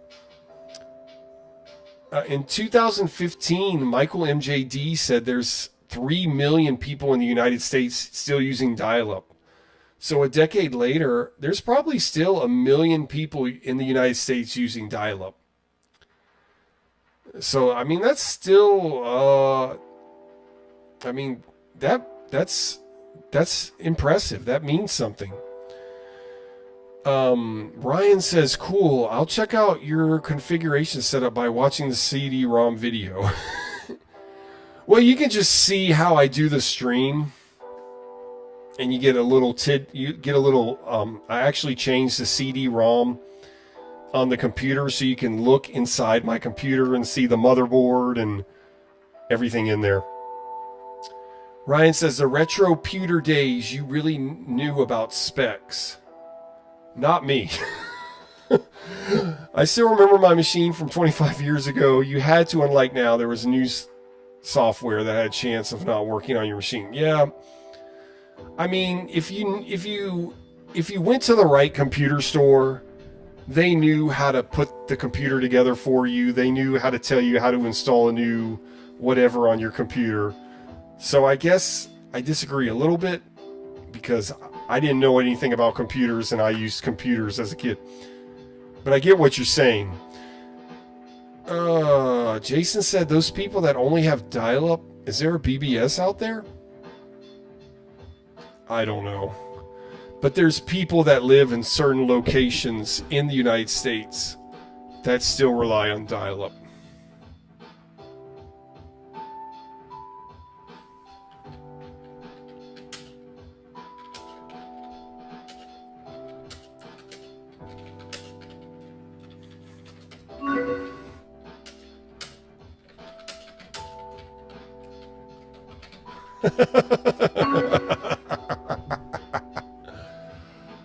Let me try to get on IRC again.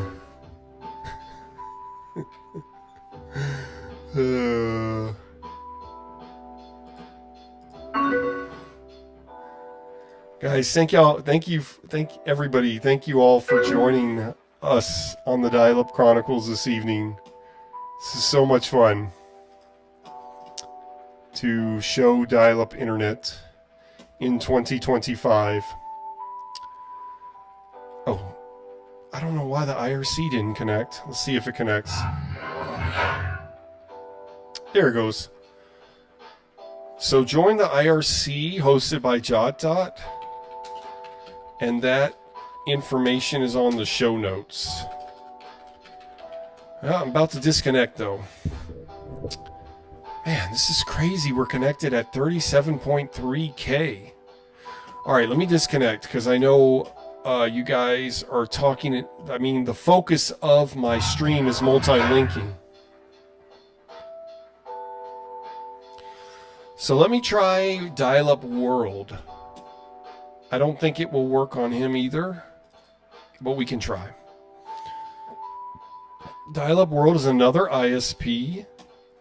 If you want to learn more about them, just type Dial-Up World and their website should be one of the first to come up. So check them out. They're also a dial-up ISP and they're pretty cool. Really cool. Really, really. Okay, let me see what my properties are. Okay. I think I'm going to dial up on the internal modem first using Voip. So, and then I'm going to use the external modem on my POTS landline for the second call. 2 calls. So it may not work, but at least you can see what multilinking looked like back in the day. Let me do that. Let's do it, party, dial up party peoples.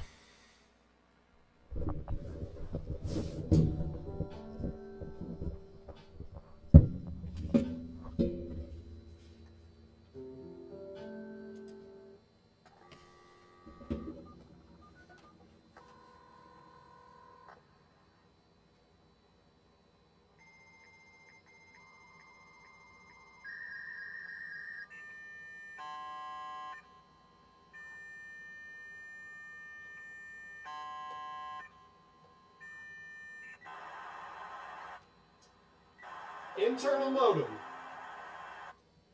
Voip.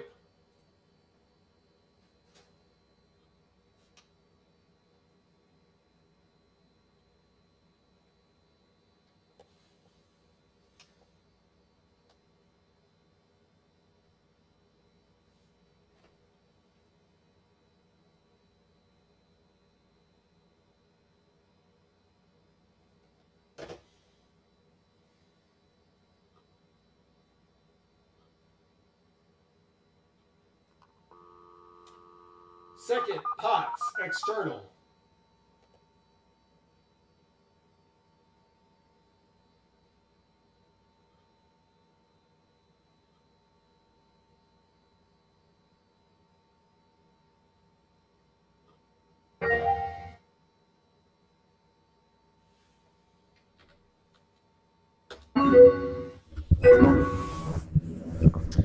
It's not going to work because I forgot when I dial from POTS, I have to put in a bunch of numbers to call long distance. Hang on, we're going to have to do this again. Maybe I can fix it and then hit resume. Let me see. All right, I'm connected to dial-up world with Voip, a Voip connection with my internal modem, 33.6K. Okay, yeah, I'm going to have to disconnect and do this all over again. I'm sorry, guys. Hang on. I forgot. When I call long distance with my POTS line, I have to... dial 1010389 the area code and the number. I totally forgot about that. All right, let's try it again. And then I will catch up with the chat.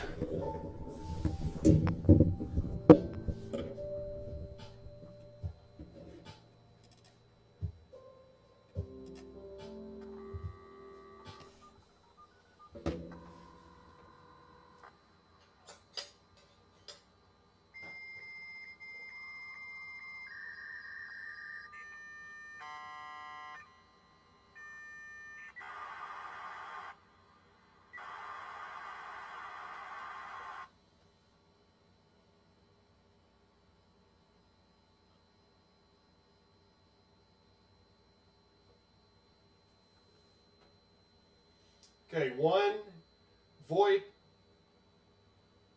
internal modem.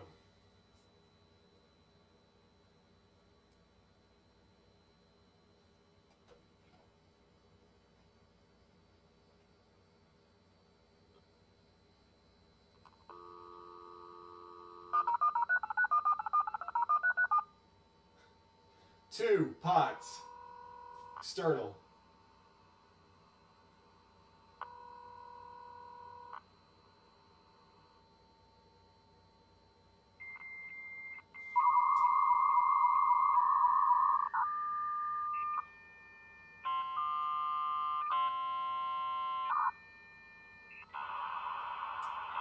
Yeah, Ryan.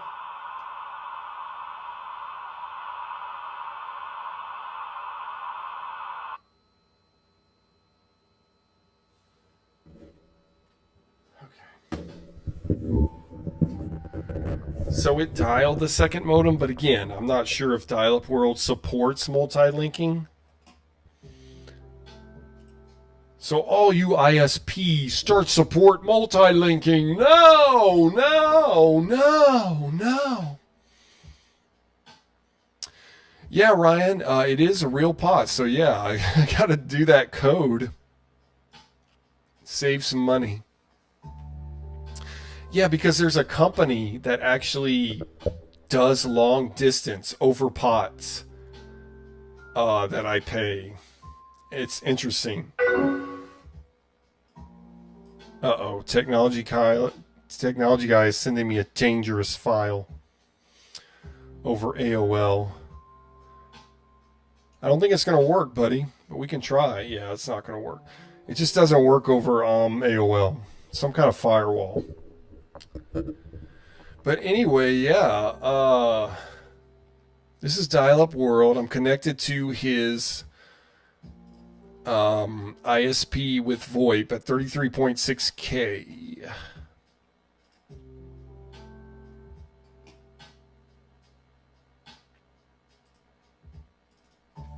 Let me catch up with the YouTube chat. Oh yeah, let me try that. Let me hit resume, guys. Let me try one more time.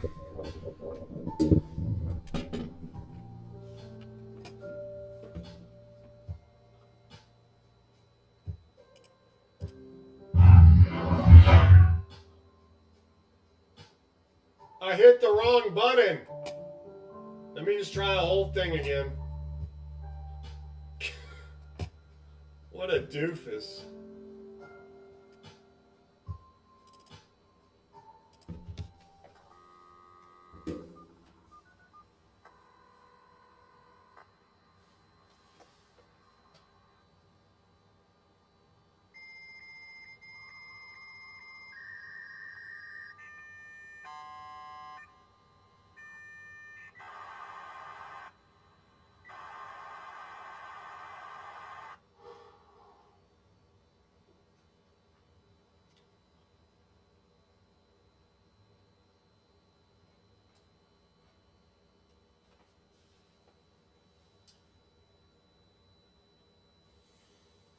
All right, Voip is connecting. Internal modems logging on. Handshake completed on the first modem.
Okay, that was the pods. So it handshaked, but it just can't connect because it can't multi-link, I suppose. Let's see. Okay, instead of hitting disconnect, let me hit status. Yeah, now I can hit resume.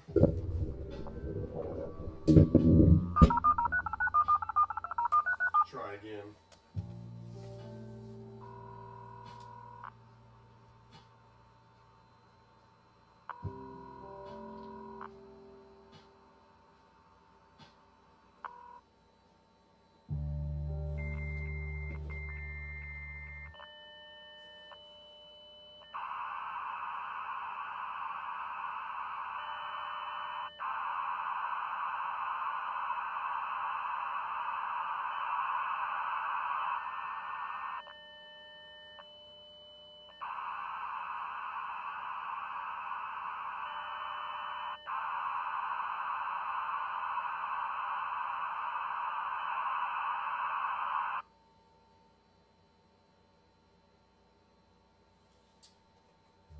Yeah, it's just not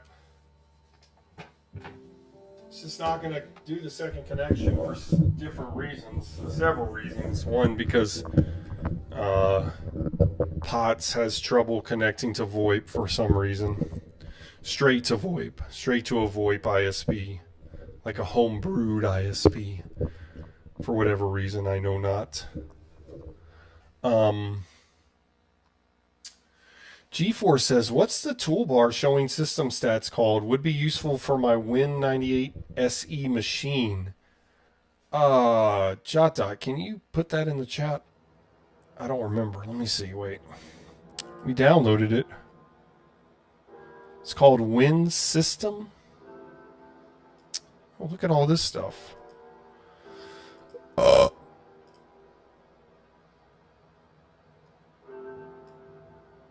Look, it shows all the things I'm using right now. God, why am I using all this?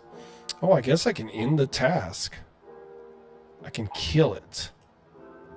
Kill. Kill. Kill. This is called Win System 98, the Ultimate Norton Killer. Version 3.4. Go to multimania.com. Let's see if I can go to that website real quick. See, did it do anything? Hello? Hello? There it goes. It's loading. Can't find the page, but I'm sure you can find this on a modern computer.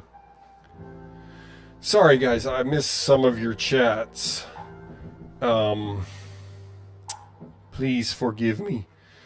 Yeah, JotDot has some tools you can check out. Check them out. Check them out.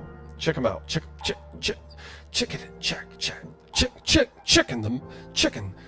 the dial-up.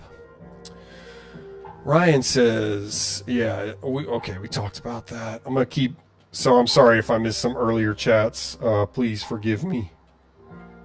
If you want to re-chat, if I miss a chat and you really want me to say it, just re-chat it. I don't care. Ryan says, I just remembered that commercial with Christopher Lloyd, and I still remember it was 10-10-220, and the tagline was "Save a buck." Really? I want to look that up. That sounds fun. Yeah, close all tabs. Let's see. So what should I do now, guys? I'm on dial-up world with a VoIP connection using an internal modem. An internal US Robotics modem. Ryan says, the one end of that ISP is over VoIP? No wonder I was having modern training dead-end flashbacks, yeah. Yeah, we've tried that, Ryan. Ryan says, what if you flip the order, dial POTS first? Curious if it's multi-link, that's the struggle, or just connecting over POTS today for some reason. It could be either or. I guess we can try. Let's check it out. Let's check it out. Let's check it out. That's a good point. I mean, it's like a science experiment, right? You change everything. No. You have so many variables, and you only change one variable every time you do the experiment again. You only change one. That's how you know what's going on. That's the one thing I remember from science in high school about that. All right, let me try connecting the dial-up world on POTS.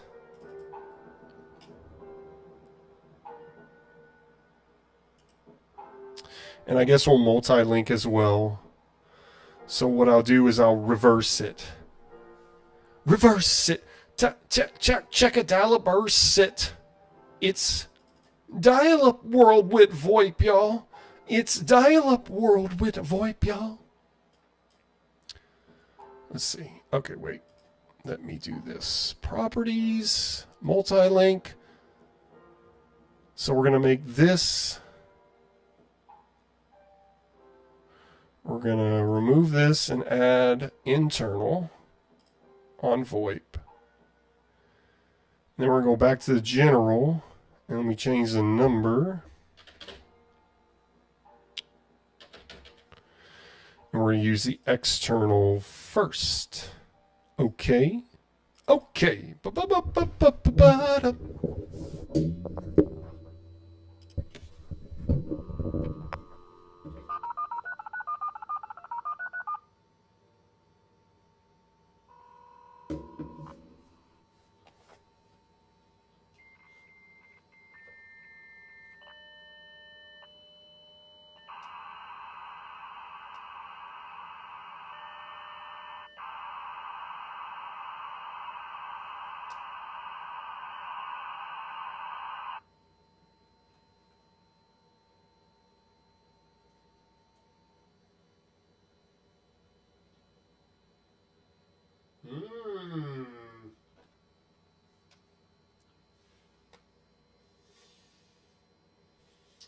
Didn't work.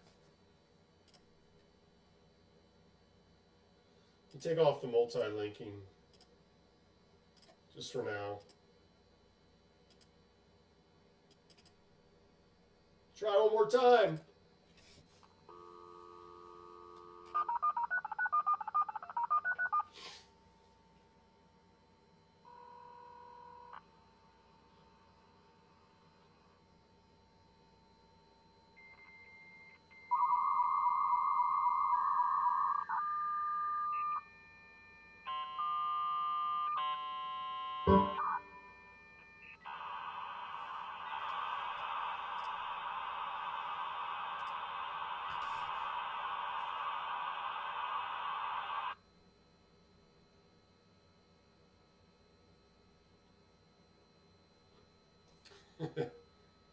Should have tried multi-linking, huh? Let's see. Verifying username and password. When I call from my POTS landline to any Voip or any homebrewed ISP service, I have trouble. Jason says, I wonder how I can set up multi-linking on PPP because I want to try to make my own ISP. I don't know. We have to work on that in the Discord, Jason. Join our Discord hosted by JotDot.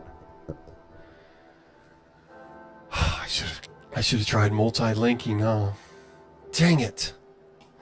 Okay, now we know that we can connect to POTS on Dial-Up World. 21.6K. Make sure stuff is happening. Wait, I don't want to do that. Wait.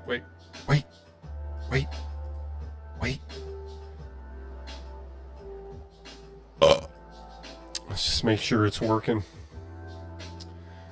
Ryan, I don't think I can resume, Ryan, because I removed the multi-linking. Let me see. While this tries to load.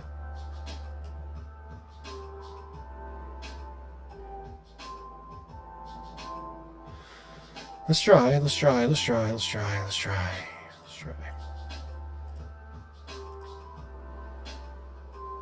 Maybe I can. I don't know.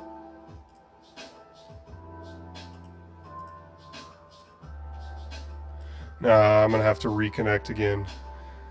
Don't! Isn't that what Homer said? Don't!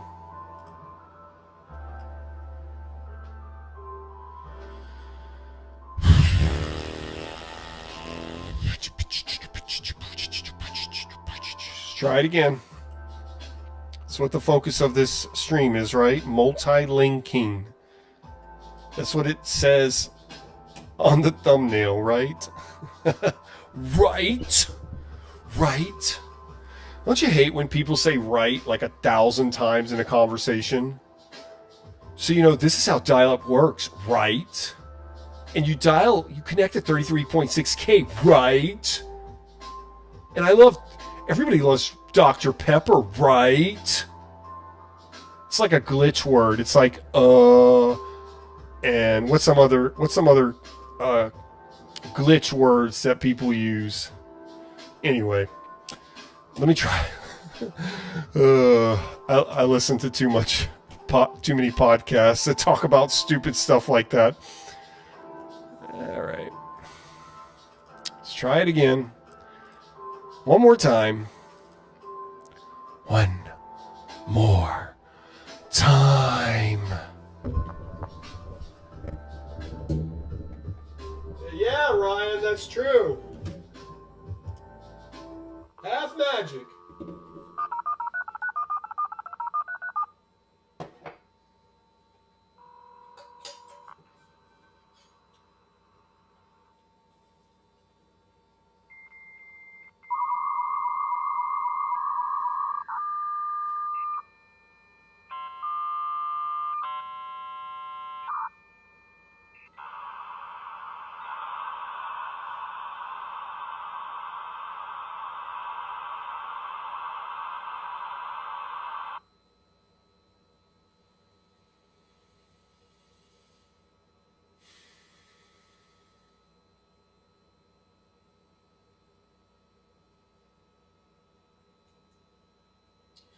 Ooh, it's magic. Oh, don't you know? Ooh, it's magic. Ah, magic. Dun, dun, dun, dun, dun, dun. Ah, magic.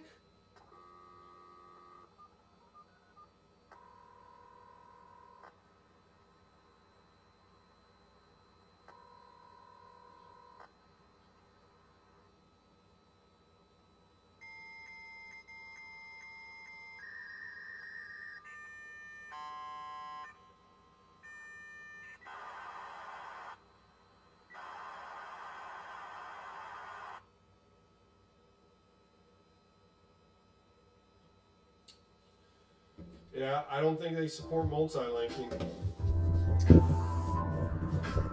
It did the handshake, but no doubling of speed. Technology guy says, so if you connect to two modems, does that mean double the speed, or am I wrong? It depends what speed each modem connects at, technology guy. So if one connects at 21.6 and one connects at 33.6, then you would have 55.2. So that's how that works, technology guy. Jason says there are some settings to make while up better on an ATA. Yes, sir. Ryan says, first attempt, no way. Yeah, so I guess nobody supports multi-linking at this time. Or nobody is able to support it at this time, though some have tried. We shall succeed, though. We're not giving up. Yeah, 112K.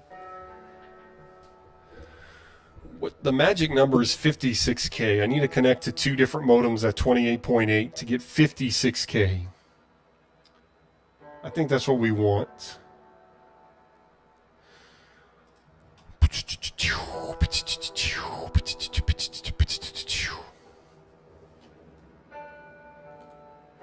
All right, any other multi-linking requests? Because I think I'm going to go back to dial-up for less. Just play around with dial-up for less. Because that's my favorite connection right now.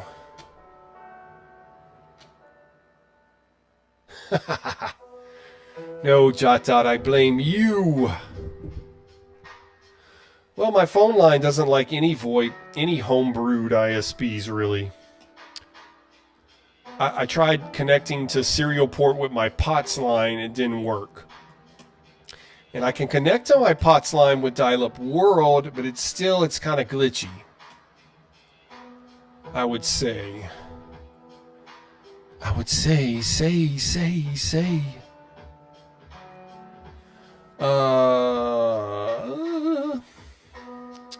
Ryan says, so the POTS line connected finally at 21.6.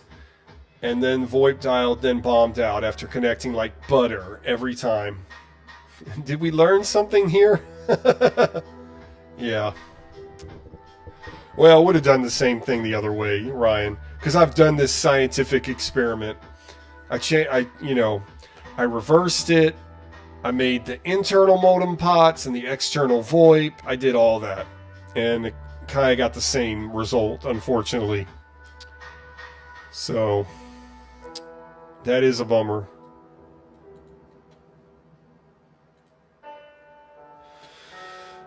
My hard line. I have a hard line. God, I'm so messed up.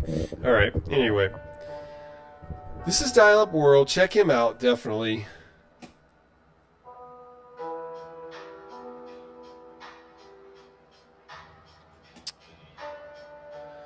Vborg, I was supposed to check out your website. Vborg is another dial-up ISP that I've been using. He's a cool dude. Check him out too. Let me go to his website. But let me get back on dial-up for less, because this is, as you can see, we're having issues here.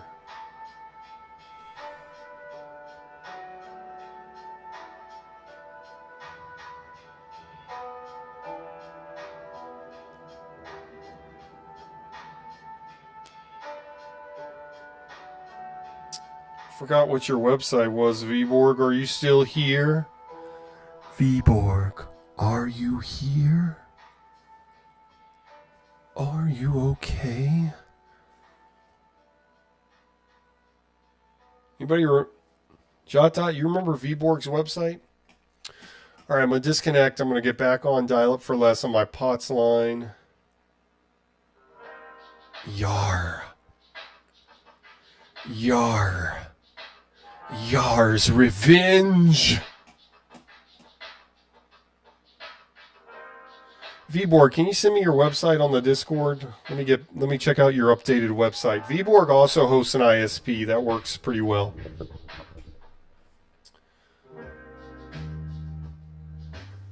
Yeah, Ryan, that makes sense. Ryan says, I guess this means only fixes for you to get 2 ATAs, to make 2 VoIP calls at once. Wait, that's not how this is supposed to work. This isn't going to go the way you think. Or I could call my phone provider and pay $120 a month for 2 phone lines. I should call and ask though and just see how much it would cost. That'd be crazy.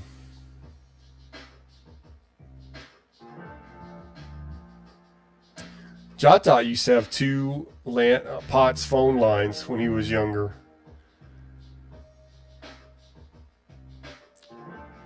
Alright. Bummer dudes.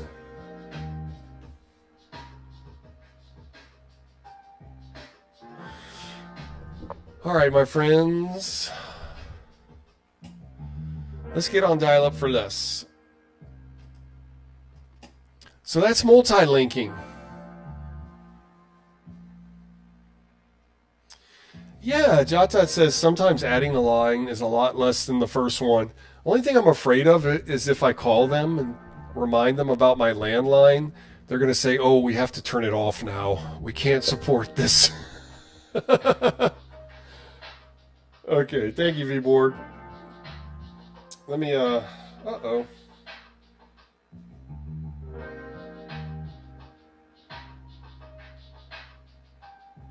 Alright. Let's get on dial-up for less with my POTS line, because that's the fastest connection I have right now. Let's do it. Do it. Yeah, do it. Do it. What? So I'm going to call on dial-up for less with my POTS landline service using my external V.92 US Robotics modem, because JotDot found the updated driver for that, and it's been working way faster and better. Faster, better. The $6 million dial-up man. Make sure I have everything set right. Let me turn the multi-linking off. I called dial-up for less today and asked them if they support multi-linking. He said no, unfortunately. So that was a bummer.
Right, Ryan.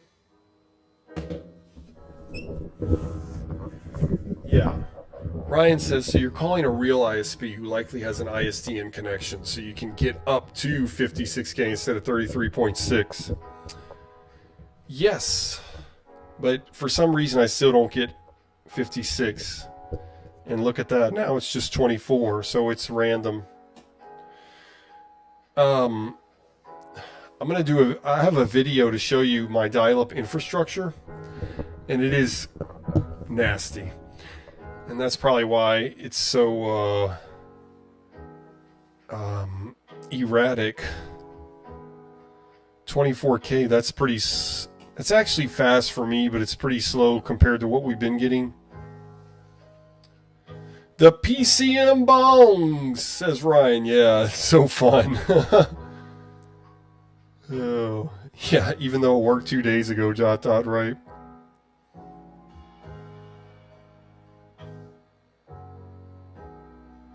Jason says I'm going to set up my ISP. Awesome.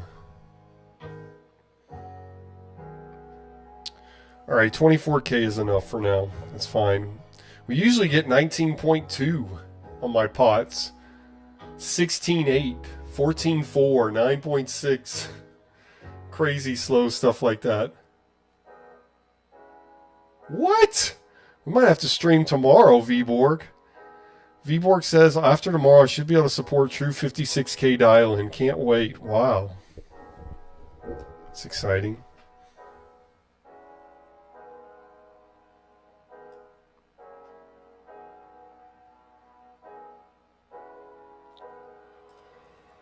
Hey, we can donate to ProtoWeb.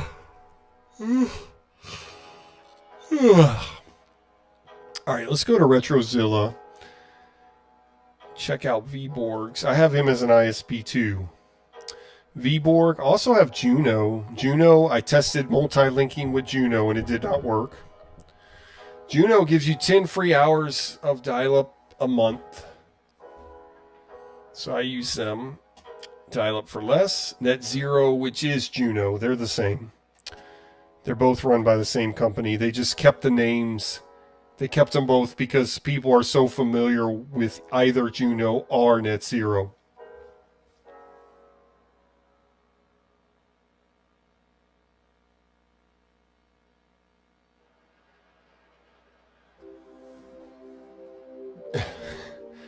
The house I'm living in, Ryan, wasn't built until the 90s.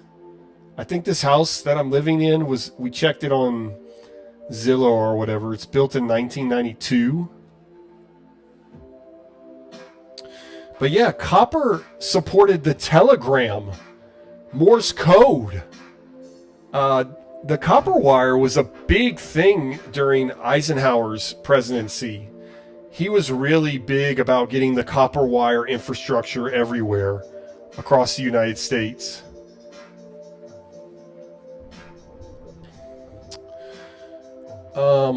I have JotDot, Dial-Up World, the serial port. Okay, so those are the ISPs I use. Let me go to Retrozilla.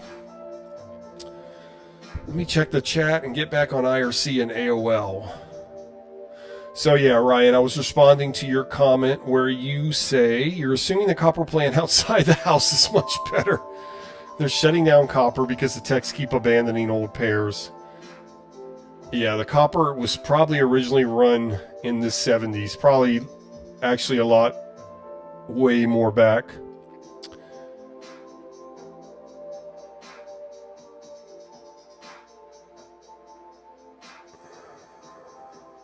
Trying to see. Am I missing other chat? Vborg says I miss copper pots lines. I do as well.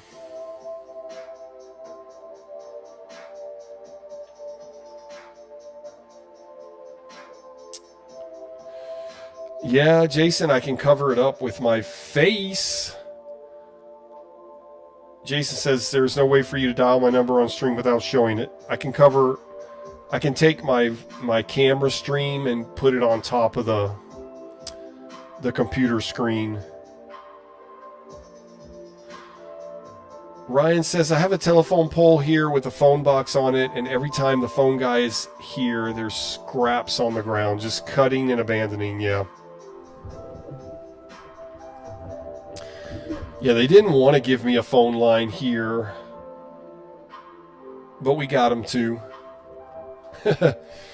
Kippy! You missed it all, Kippy.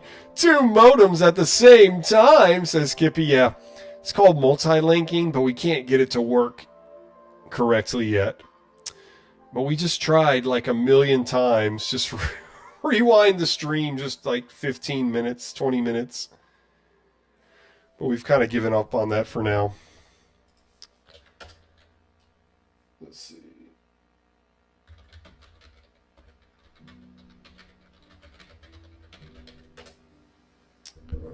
Checking out Viborg's website. He also hosts an ISP. And he just updated his website. So let's check that out. I'm going to hide this just for a minute. I'll bring it back up in a minute. Just want to see the whole page. Well, never mind. Let me bring it back up. It's like I feel naked now without it. Welcome to RelicNet. Experience the charm of the internet as it is used to be with RelicNet, your retro dial-up ISP. RelicNet combines classic connectivity with modern reliability, bringing nostalgia and functionality together. And that's what I really like about doing this. This is functional nostalgia.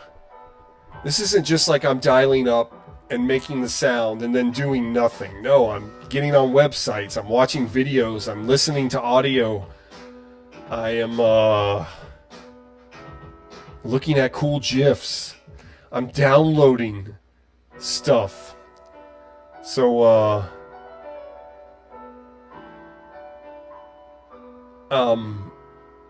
it's functional nostalgia. Kippy says, brother, been chilling with Rat Boy, I miss the fun. Hope you had a good night. Why give up? We're not giving up, Kippy. We're taking a breather. It's a lot of work dialing over and over and over and over again. I might try it again before the night's. Rat Boy! What's up, Rat Boy? Good to see you guys. Y'all are like the Wonder Twins. Yeah. The Wonder Twins in the 90s. No, more like, what's that movie? Mallrats. Kippy says, completely agree. It's why I love this channel. Yeah, thank you. Right. Literally functional nostalgia. It's why I love my old console so much. Right. Gives me similar vibes. Yeah, because nostalgia, what's the point if it can't function? Rapboy says, that's why people collect. You're basically collecting times in internet spaces by making these streams. Right, exactly. It's true. It's true. Kippy says, love Mallrats. Yeah. Technology Guy says, imagine both of the modems connect at 56K. Yeah, so what would that be? 112K? That would be neat. Okay, I'm on Viborg's website where he talks about his ISP that he hosts. relicnet.org, retrorelics.dialup.retrorelics.org. Our service is 56K dial-up internet. Email accounts with 90 South interfaces. Hey, just that reminds me. If you want to send me an email to dialupchronicles@juno.com, I'll read it on the stream. Just use like an email you don't care about because your email will be seen. Okay. Back to Viborg's ISP. Our services, read the first two. RetroWeb hosting. Oh, that's fun. Technical support through BBS. 2025 RelicNet. All rights reserved. Designed in the 90s spirit. Sign up now. Does your sign up page work? Let me go to the other stuff. About us. Let me bring my status stuff back up. I feel naked without this toolbar now. RelicNet was founded with the mission to bring the charm of the 90s internet back to life. We provide reliable and nostalgic dial-up internet services combined with modern-day support to cater to all your retro internet needs. Services.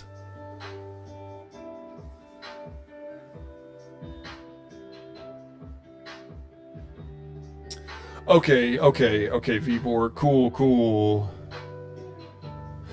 At RelicNet, we offer a variety of services to bring the retro internet experience back to life.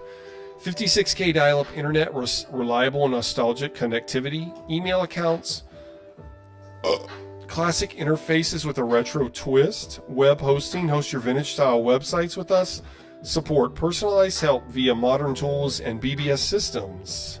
Nice. Support.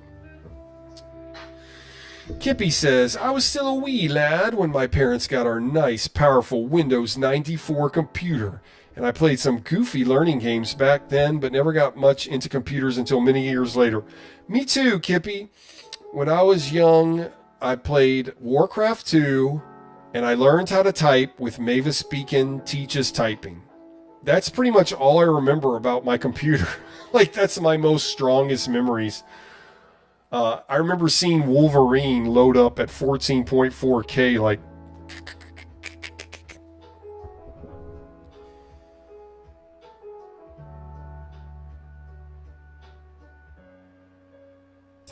Gotcha, JotDot. I will do that. Kippy, hang on. We're going to try to multi-link one more time. Kippy and Ratboy, don't go anywhere. We're going to multi-link just for you. Kippy says 30 now. Wish I knew a little bit more about it all. This has been awesome. Awesome, Kippy. Are you on our Discord? Join our Discord because we talk about this stuff all the time. Join our Discord hosted by JotDot. Support. Give me like 2 minutes, Kippy and Ratboy. I'm going to multi-link. Don't go. Support. Need help? Our support team is here to assist you with your retro internet experience. Choose one of the options below to get started. Find answers to common questions in our FAQ section. Email support. Contact us at support@relicnet.com. I should send you an email. Join our support bulletin board system for real-time assistance. Oh, have I joined your BBS yet? I don't think so. You have a number? Oh my gosh. I have to call. What happens when I call this number, VBorg? I'm going to call you on my landline, but then you'll have my number. That'll be cool. I don't care. All right. Awesome. Contact. Okay, you got a website and a phone number. Oh, look, you even have like a P.O. box, huh? RelicNet HQ. 123 Retro Lane, Nostalgia City. Okay, you made this up, right? Sign up. Oh, look. Does the sign up page work now? Yeah, just placeholders. It's all fake. Okay, cool.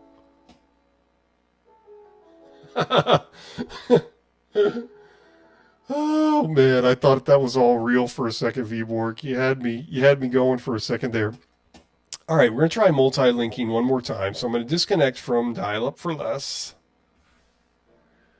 and I'm gonna try JotDot again. He suggested a different, try something different. So what I'm gonna do is I'm gonna go to JotDot. I'm gonna go to Properties. JotDot set me up with a local number. So that's the number you're seeing now.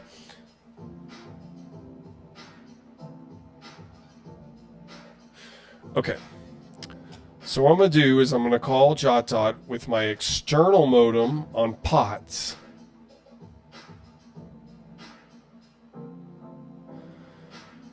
Wonder which one I should connect to first, Voip or POTS.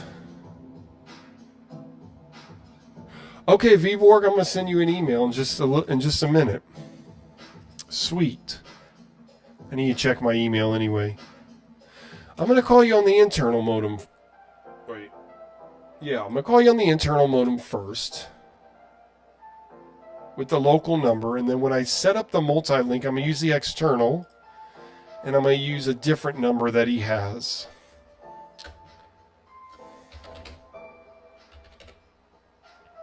With my pots.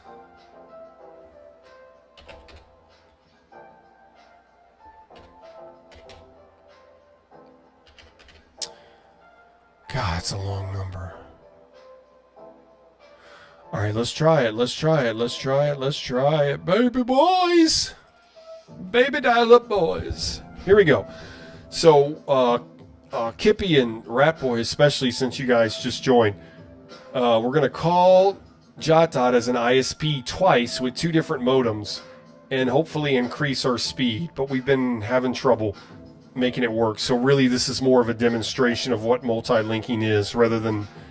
This isn't functional yet, but we're working on it.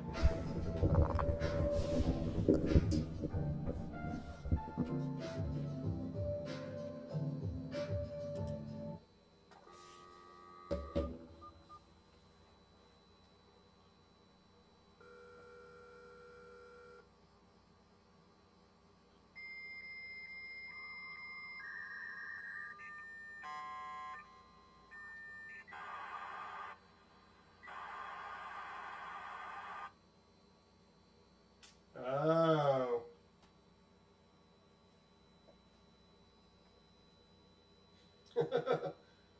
Well, might as well try now. Go!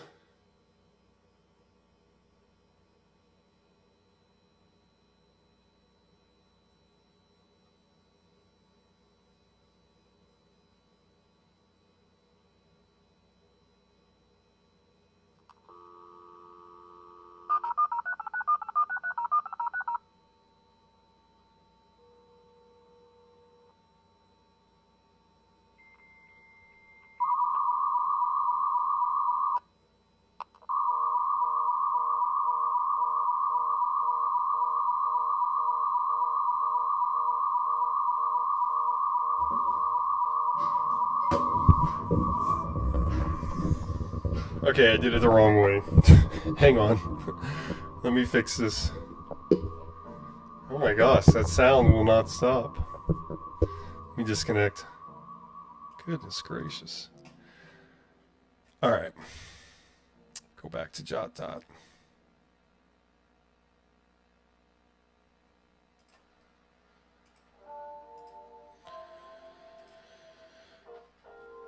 Okay. I use the Voip for the second one. Okay, so what I'm doing is I'm dialing JotDot as an ISP from 2 modems. I'm going to dial from the POTS line with the local number he provided me, and then I'm going to dial the Voip line with another number he has provided. I should know this number by now. And we're going to see what happens. I'm going to dial with the external on POTS and the internal on Voip.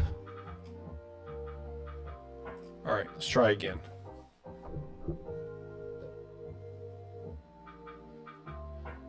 Hit retry. It hung up on you, yeah. Okay, I got it reversed. Let's do it.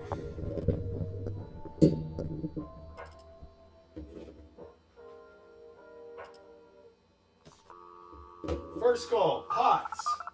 Local number, JotDot ISP.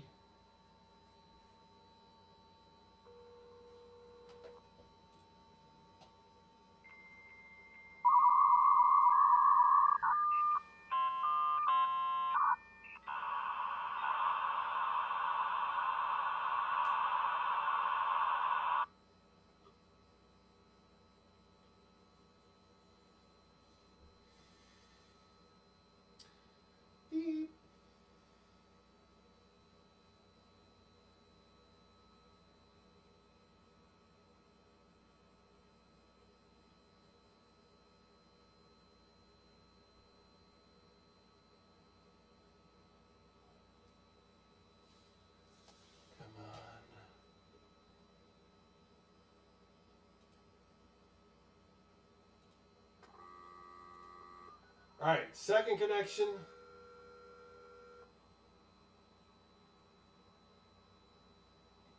No, this connection is POTS, local.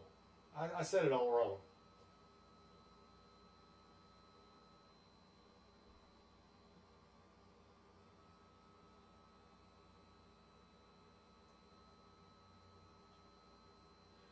No.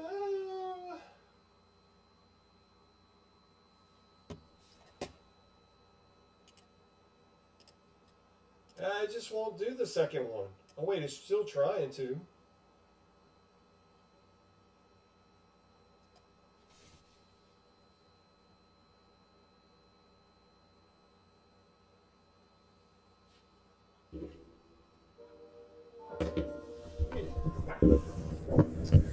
Oh, there it goes. Let's try it again. Alright, so the external modem's connected on POTS with the local number, and now I'm trying to connect with the internal modem on Voip. Multilinking.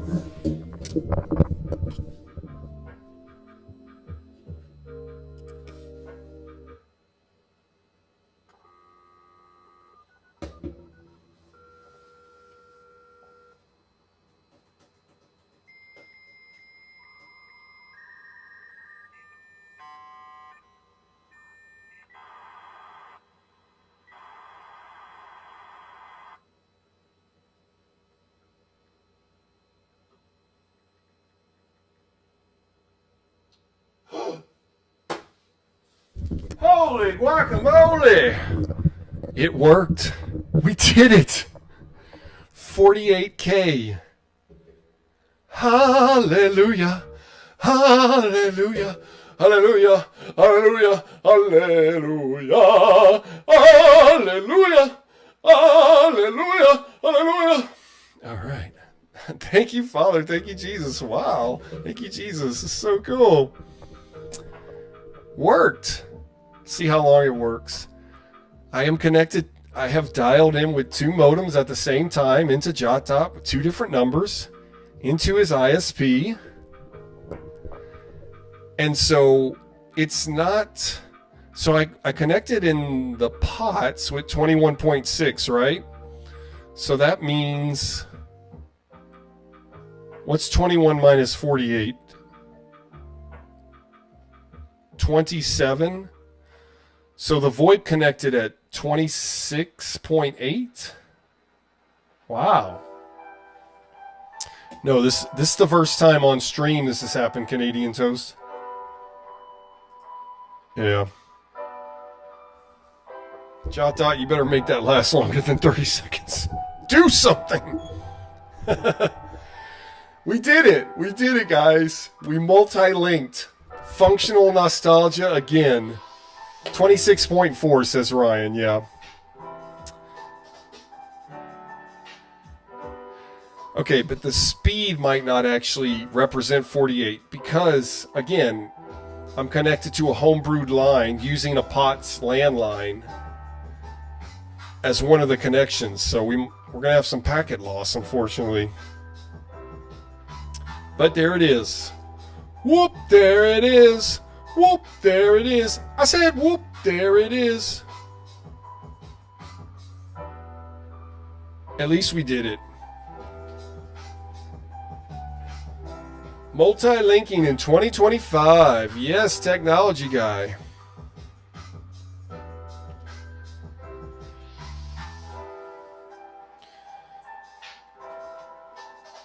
So what's happening is it's renegotiating the handshake because going from a POTS landline into whatever it goes into to get to JotDot. See, if I had... Okay, now Ryan, what you said earlier, you're right. If I had two Voip boxes and I dialed into JotDot, we shouldn't have problems. But because one of the lines I'm using is POTS, we're having... Excuse me, we're having some issues. Let's see if we can play a video without stopping. Why not?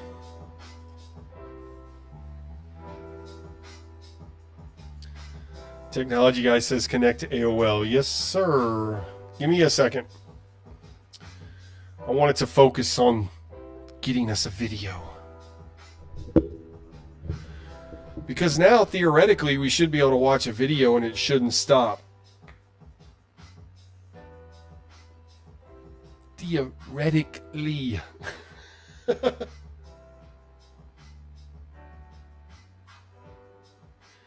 Ryan says, I'm still blown away. Your POTS line is trouble. It should be perfect.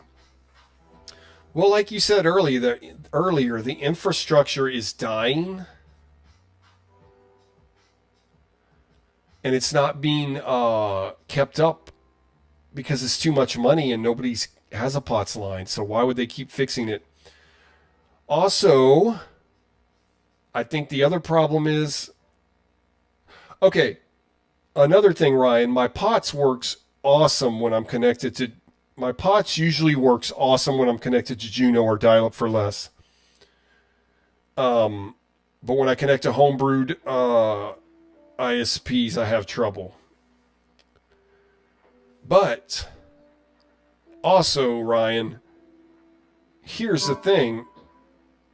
When I dial in with my POTS, it's not copper all the way. It's copper out of my neighborhood, and then it goes into some ATA fiber or whatever that AT&T hosts.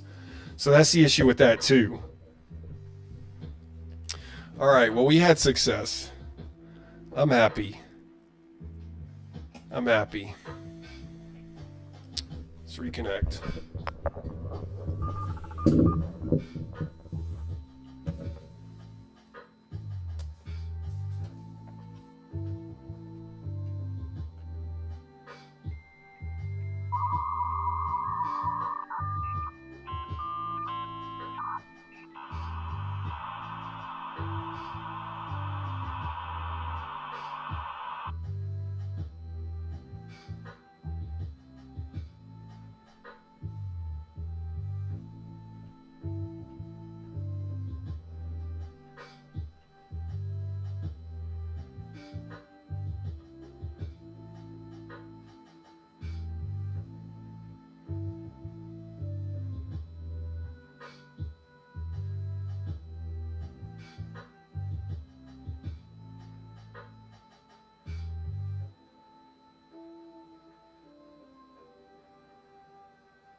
Did it again! Trevor! You came just at the right time because we finally got multilinking to work with JotDot. Jason, I just saw your Discord message. I can do that in a little bit, buddy. Give me a minute, okay? Give me a little bit.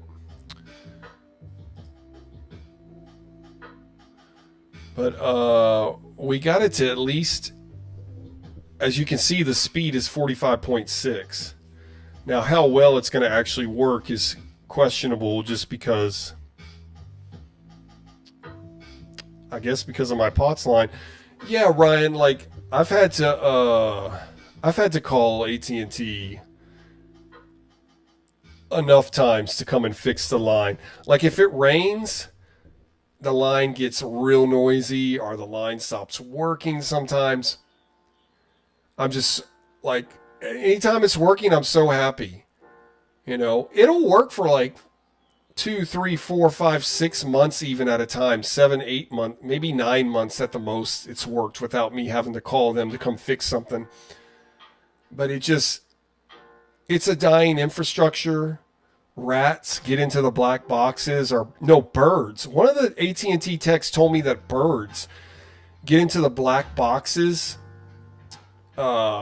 where the copper wires are connected, and they eat them. They bite into them. What's up, Trevor? Your authentic dial-up man is here. Remember, authentic. All right.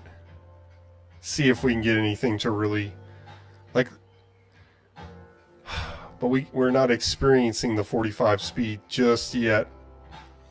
But yeah, Ryan, like you were saying, if I had 2 Voip boxes, it might not be an issue.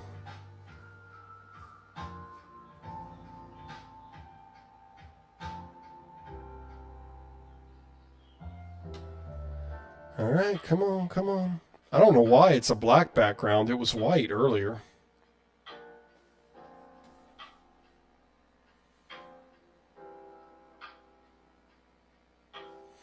See how this is spotty? This should be like completely green. But hey, it is still, it's 45.6.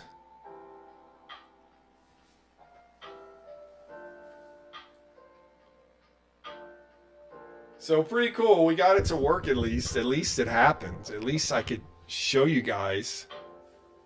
I like the black too, technology guy. Black looks better. I agree.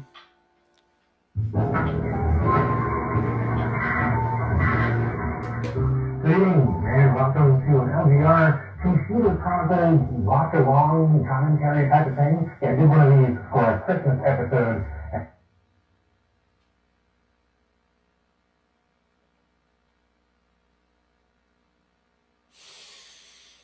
All right, so it's kind of doing the same thing, which we expected, which is fine. But it's still cool. I mean, it's definitely working its butt off here. Yes, Trevor says you probably already tried this by now, but did you configure the second line on your ATA? Yeah, JotDot and I did that last night. Yes, sir. Yeah, my second line has noise already. It's true. It's the capacitors in the ATA, right, JotDot? That's what you were saying? Yeah.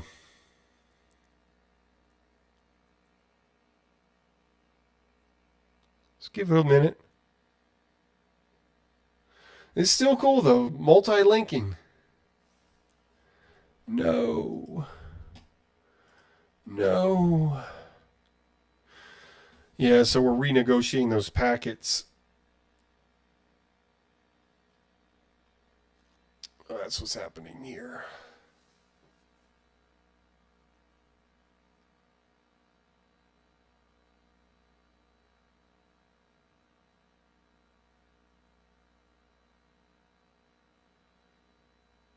But at least we got it to actually do it. Both modems are online.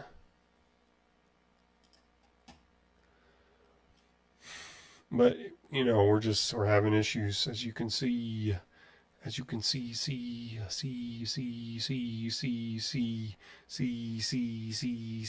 you can see. Let's try another video. Maybe if we go to another, I don't know.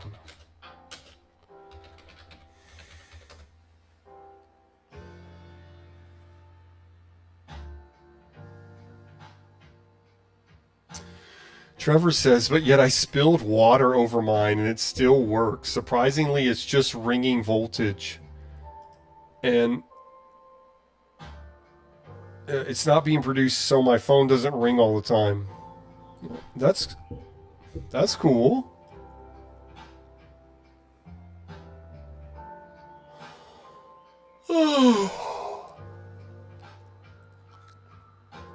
But we did good, guys. We had success. We did it. We connected to multilinking.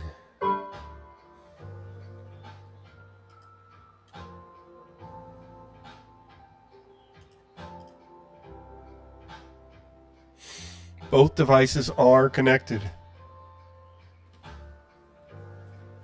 So yeah, I need 2 VoIP lines or 2 POTS landlines. Well, I call JotDot, I need 2 VoIP lines. And if I call anybody else, it won't work because nobody else supports multi-linking at this time, I don't think. I don't think.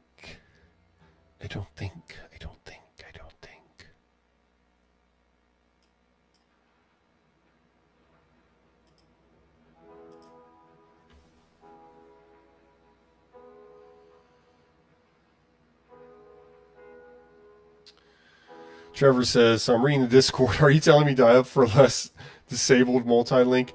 Trevor, I called dial-up for less today, and they said they do not support multi-link. Now, as far as them disconnecting it, that's our conspiracy theory.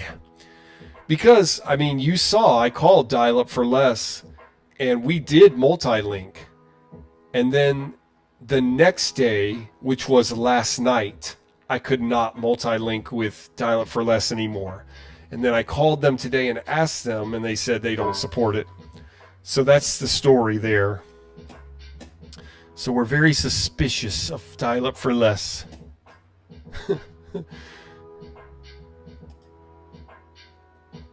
Alright, so that's multi-linking. Jason says, multi-link coming soon to me. I guess, Jason, we can go ahead and try to call your ISP. Jason, what do you think? Should I call from VoIP or should I call from POTS?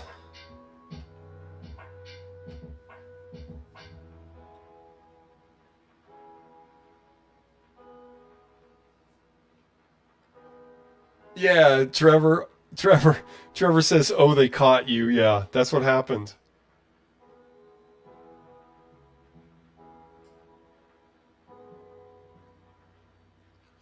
I don't know why they won't support it though. Like, I don't know why, what I would do to them by doing that. Anyway, we're connected to you, JotDot, but we're just not getting any more information because of my POTS line. So I'm going to disconnect. And Jason, I can try you.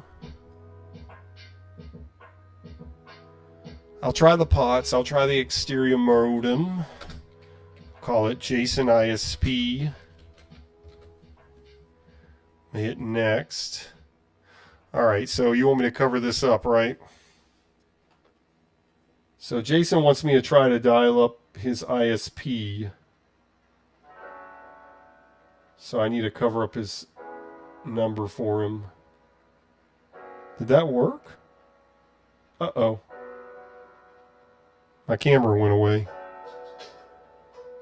That doesn't happen.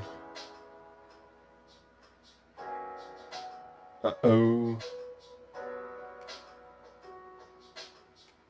Oh, I know why. Dang it. Jason, we're going to have to do that next time.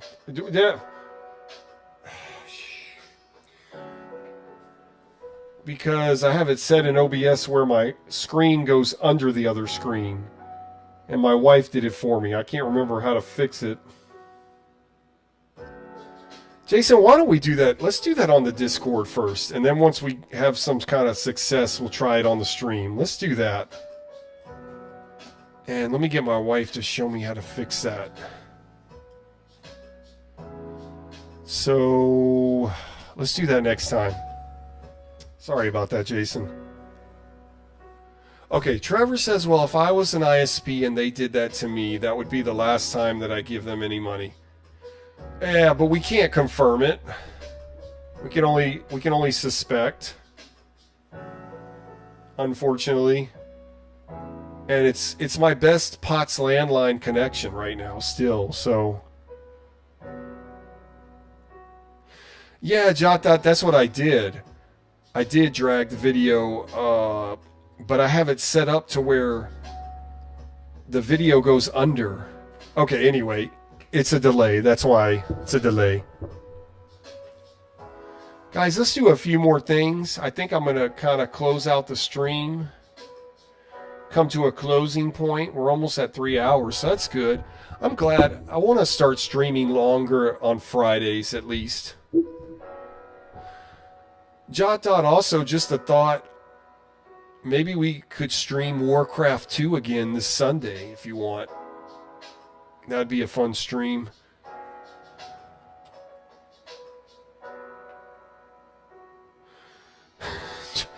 Yeah, but we don't know why it was working and why it's not working now, Trevor. We have anecdotal evidence. We don't have any like hard evidence as to what happened and why. But yes, it's very suspicious. It's very suspicious. Right, JotDot. All we know is it works. We did. Next 2 days it no longer worked. Okay, JotDot, cool.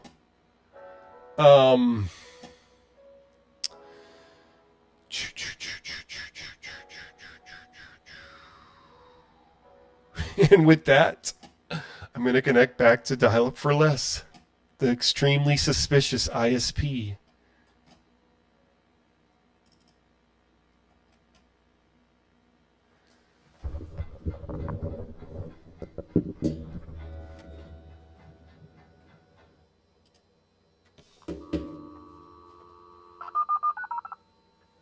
I agree, Trevor.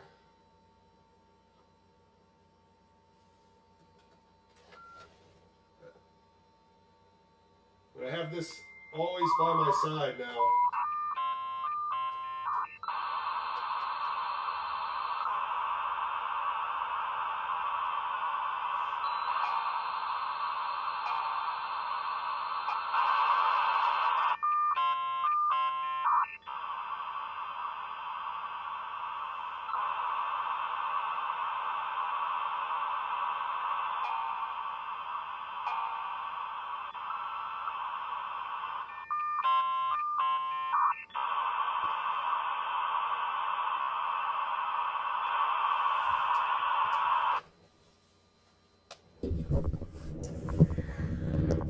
Trevor says we should record everything we do on our Discord. Yeah, I was talking about that earlier in the stream because there's so much that happens on the Discord that doesn't happen on the stream sometimes.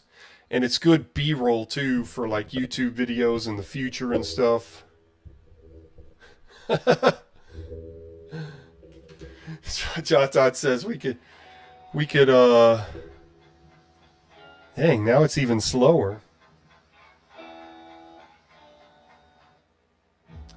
Anyway, JotDot says we could trash talk Dial Up for Less to all our 604 subscribers until they turn it back on. Lol. Yeah. Yeah, and even if they did do it, it's still my best POTS landline connection. So, but yeah, it's kind of a bummer. It's depressing and angrifying. It makes my dial-up blood go. Anyway, but I want to get back. I'm going to do a few more things here. I want to send an email to Viborg. He does have a support. Let me check my email too. I haven't checked my email in a while.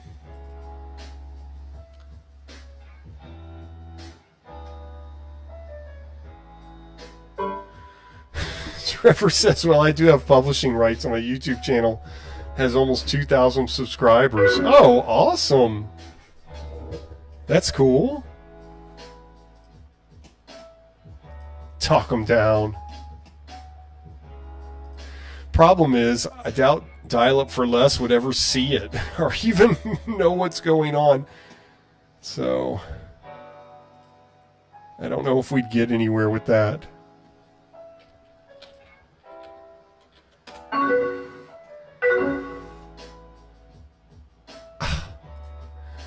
All right, inbox. Let's see. Okay, so all the emails here, I put them into my deleted items. So, starting fresh with the email thing here. If you want to send me an email, I will read it on stream. Just send me an email that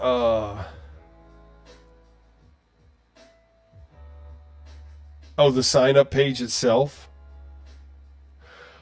Okay. Thank you, Vborg. But I'm starting fresh. I know Jaxie Mozzarella doesn't care. That's why I have his email here.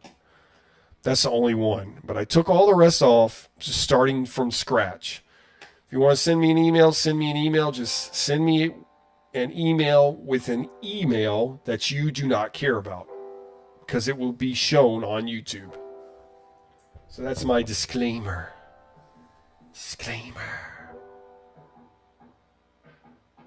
JotDot says, I got to eat and stuff after stream. Wrap it up, B. Anybody watch Dave Chappelle? Had this funny skit with a box. It was called the Wrap It Up box. And like, so somebody would be on a date, and the guy would put out the box and it would play some music and it would say, wrap it up, B. It's really funny. Let me see if I got any new emails.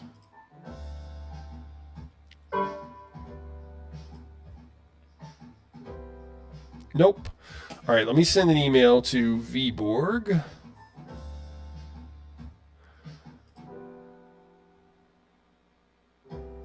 Oh, sign up.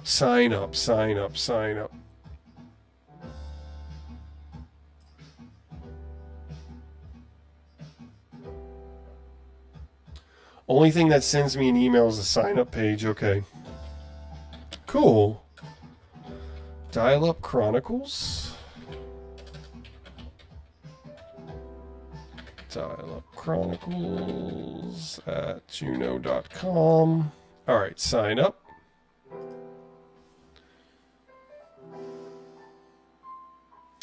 Sign up successful. A confirmation email has been sent. Yeah, JotDot says, otherwise I would do the after hours dial-up show. Yeah, we're starting to get there. After hours style. Does that automatically come to me, Vborg? Okay, no. Obvious. All right. Cool. Okay, well.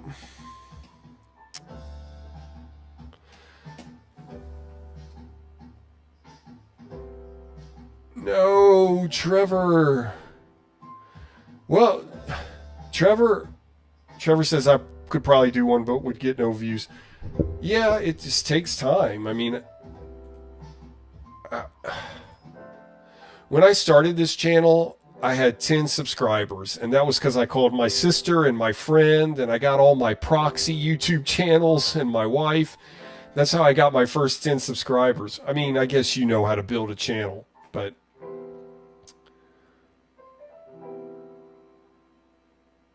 I guess I'm not saying anything you don't know. Never mind. Anyway, it takes time.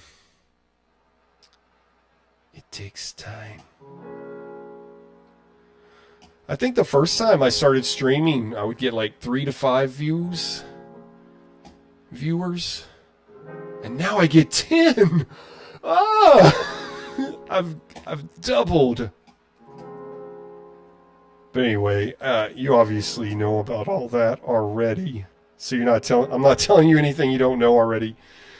But I think I'm going to close out the stream, guys.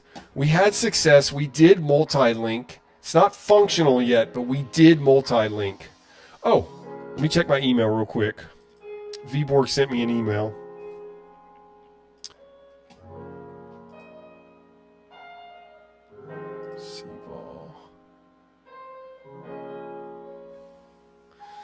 Look, there's your mail going into my inbox, Vborg. You see? Huh.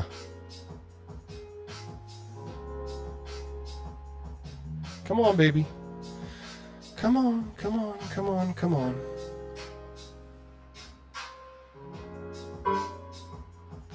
Oh, okay.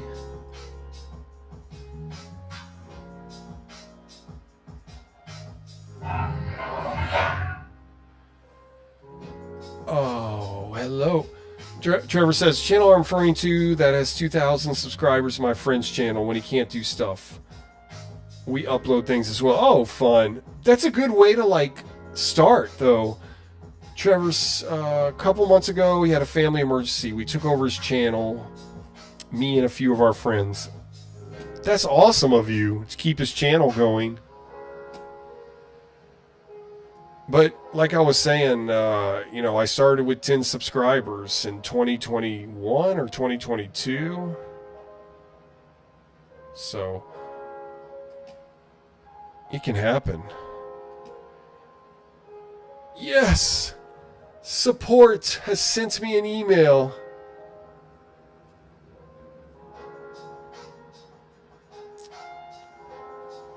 Awesome, Vborg.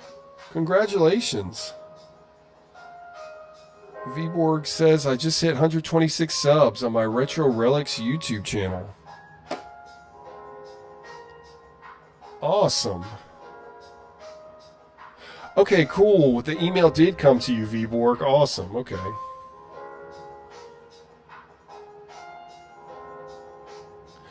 But it seems like for live streaming, you gotta make a bunch of videos first before you live stream. Well, you don't have to make a bunch, just some. I don't know what I'm doing. If you're really interested in like building your YouTube channel and don't mind harsh criticism, listen to Roberto Blake. I mean, like, if you really want to, like, if y'all are interested in, I'll just type his name. But I watch him sometimes. But if, like, you're really interested in, like, seriously, like, building a web channel. Well, even if you're not serious, but he's, like, really, like, I don't know if I would like Roberto as a person, but I like him. Like, he gives good advice, I think, as far as building a YouTube channel. Anyway, that's an aside. But, guys, I think I'm going to close out the stream and download a file that is authentic and true and just and right. Yeah, I do it for fun too, Vborg. I feel the same way.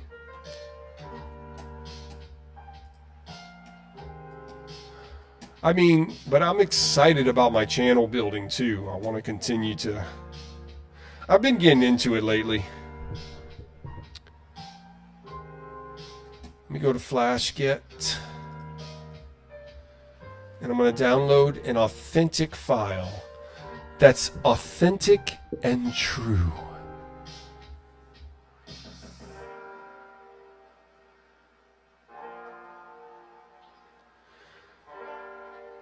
Yeah, Vborg says, if it happens, it happens. I don't sweat it. Yeah.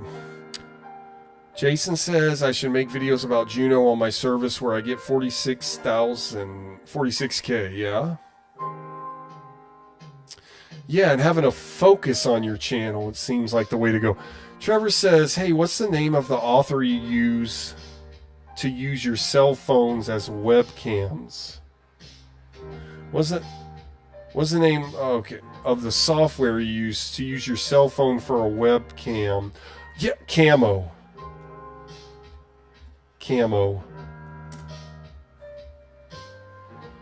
I'm using it right now. It's great. My wife found it.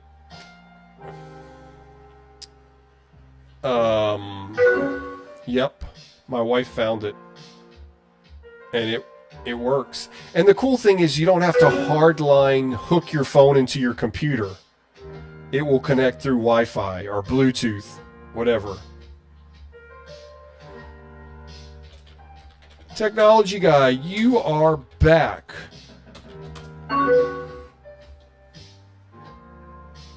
Camo. Yep. You're welcome, Trevor. Thank you. Thank you for being here. Thank you. You didn't miss anything, technology guy. In fact,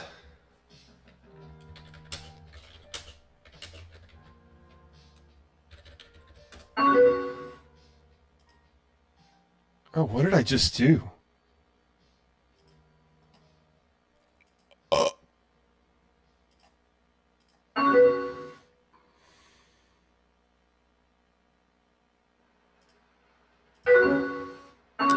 Yeah, it's just time, technology guy. Trying to build my streaming stamina. When I first started streaming, 2 hours was my limit. It still basically is. So now I'm trying to get to 3 hours, but only on weekends.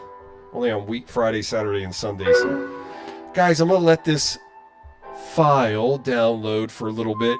And let me give some shout outs to everybody that joined the stream tonight. Those that are in the stream and not in the stream. Doesn't matter. Thank you, JotDot. Thank you, Jason. Thank you, Technology Guy. Thank you, Ryan Paz. Thank you, Kayla M. Thank you, Vivi. Where'd you go, Vivi? What happened to you? Anyway, thank you, Vivi. Thank you, Jason. Thank you, GeForce. GeForce is new. Thank you, the Serial Port. Go check out the Serial Port's website, YouTube page, and Patreon. We were connected to Serial Port for the first hour of this stream, for over an hour. He has an ISP as well. Thank you.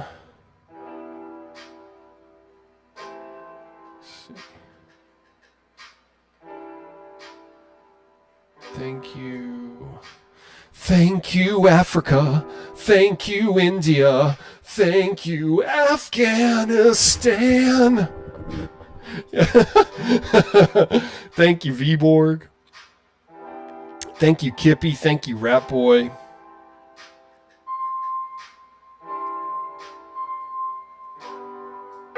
Thank you, Trevor.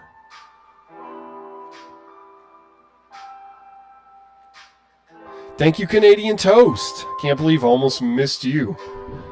And thank you to everyone. Thank you guys for supporting us here at the Dial-Up Chronicles and hanging out. It's awesome. It really gives me new life. For real. Jason says if you need help with your ATA, come over to the Discord. Awesome, Ryan. Yeah, come to the Discord. I'm sure people will be hanging out after the stream in there. And stream on Discord if you want. I'm trying. I don't know what I'm going to do after the stream yet. Guys, thank you so much. I'm going to turn off my camera and let this play for a little bit. Get your last chats out if you have any chats to get out. And thank y'all so much. We'll see you. Maybe Sunday, me and JotDot will stream Warcraft 2 online like we did a couple weeks ago. Y'all have a great night. Thank you so much.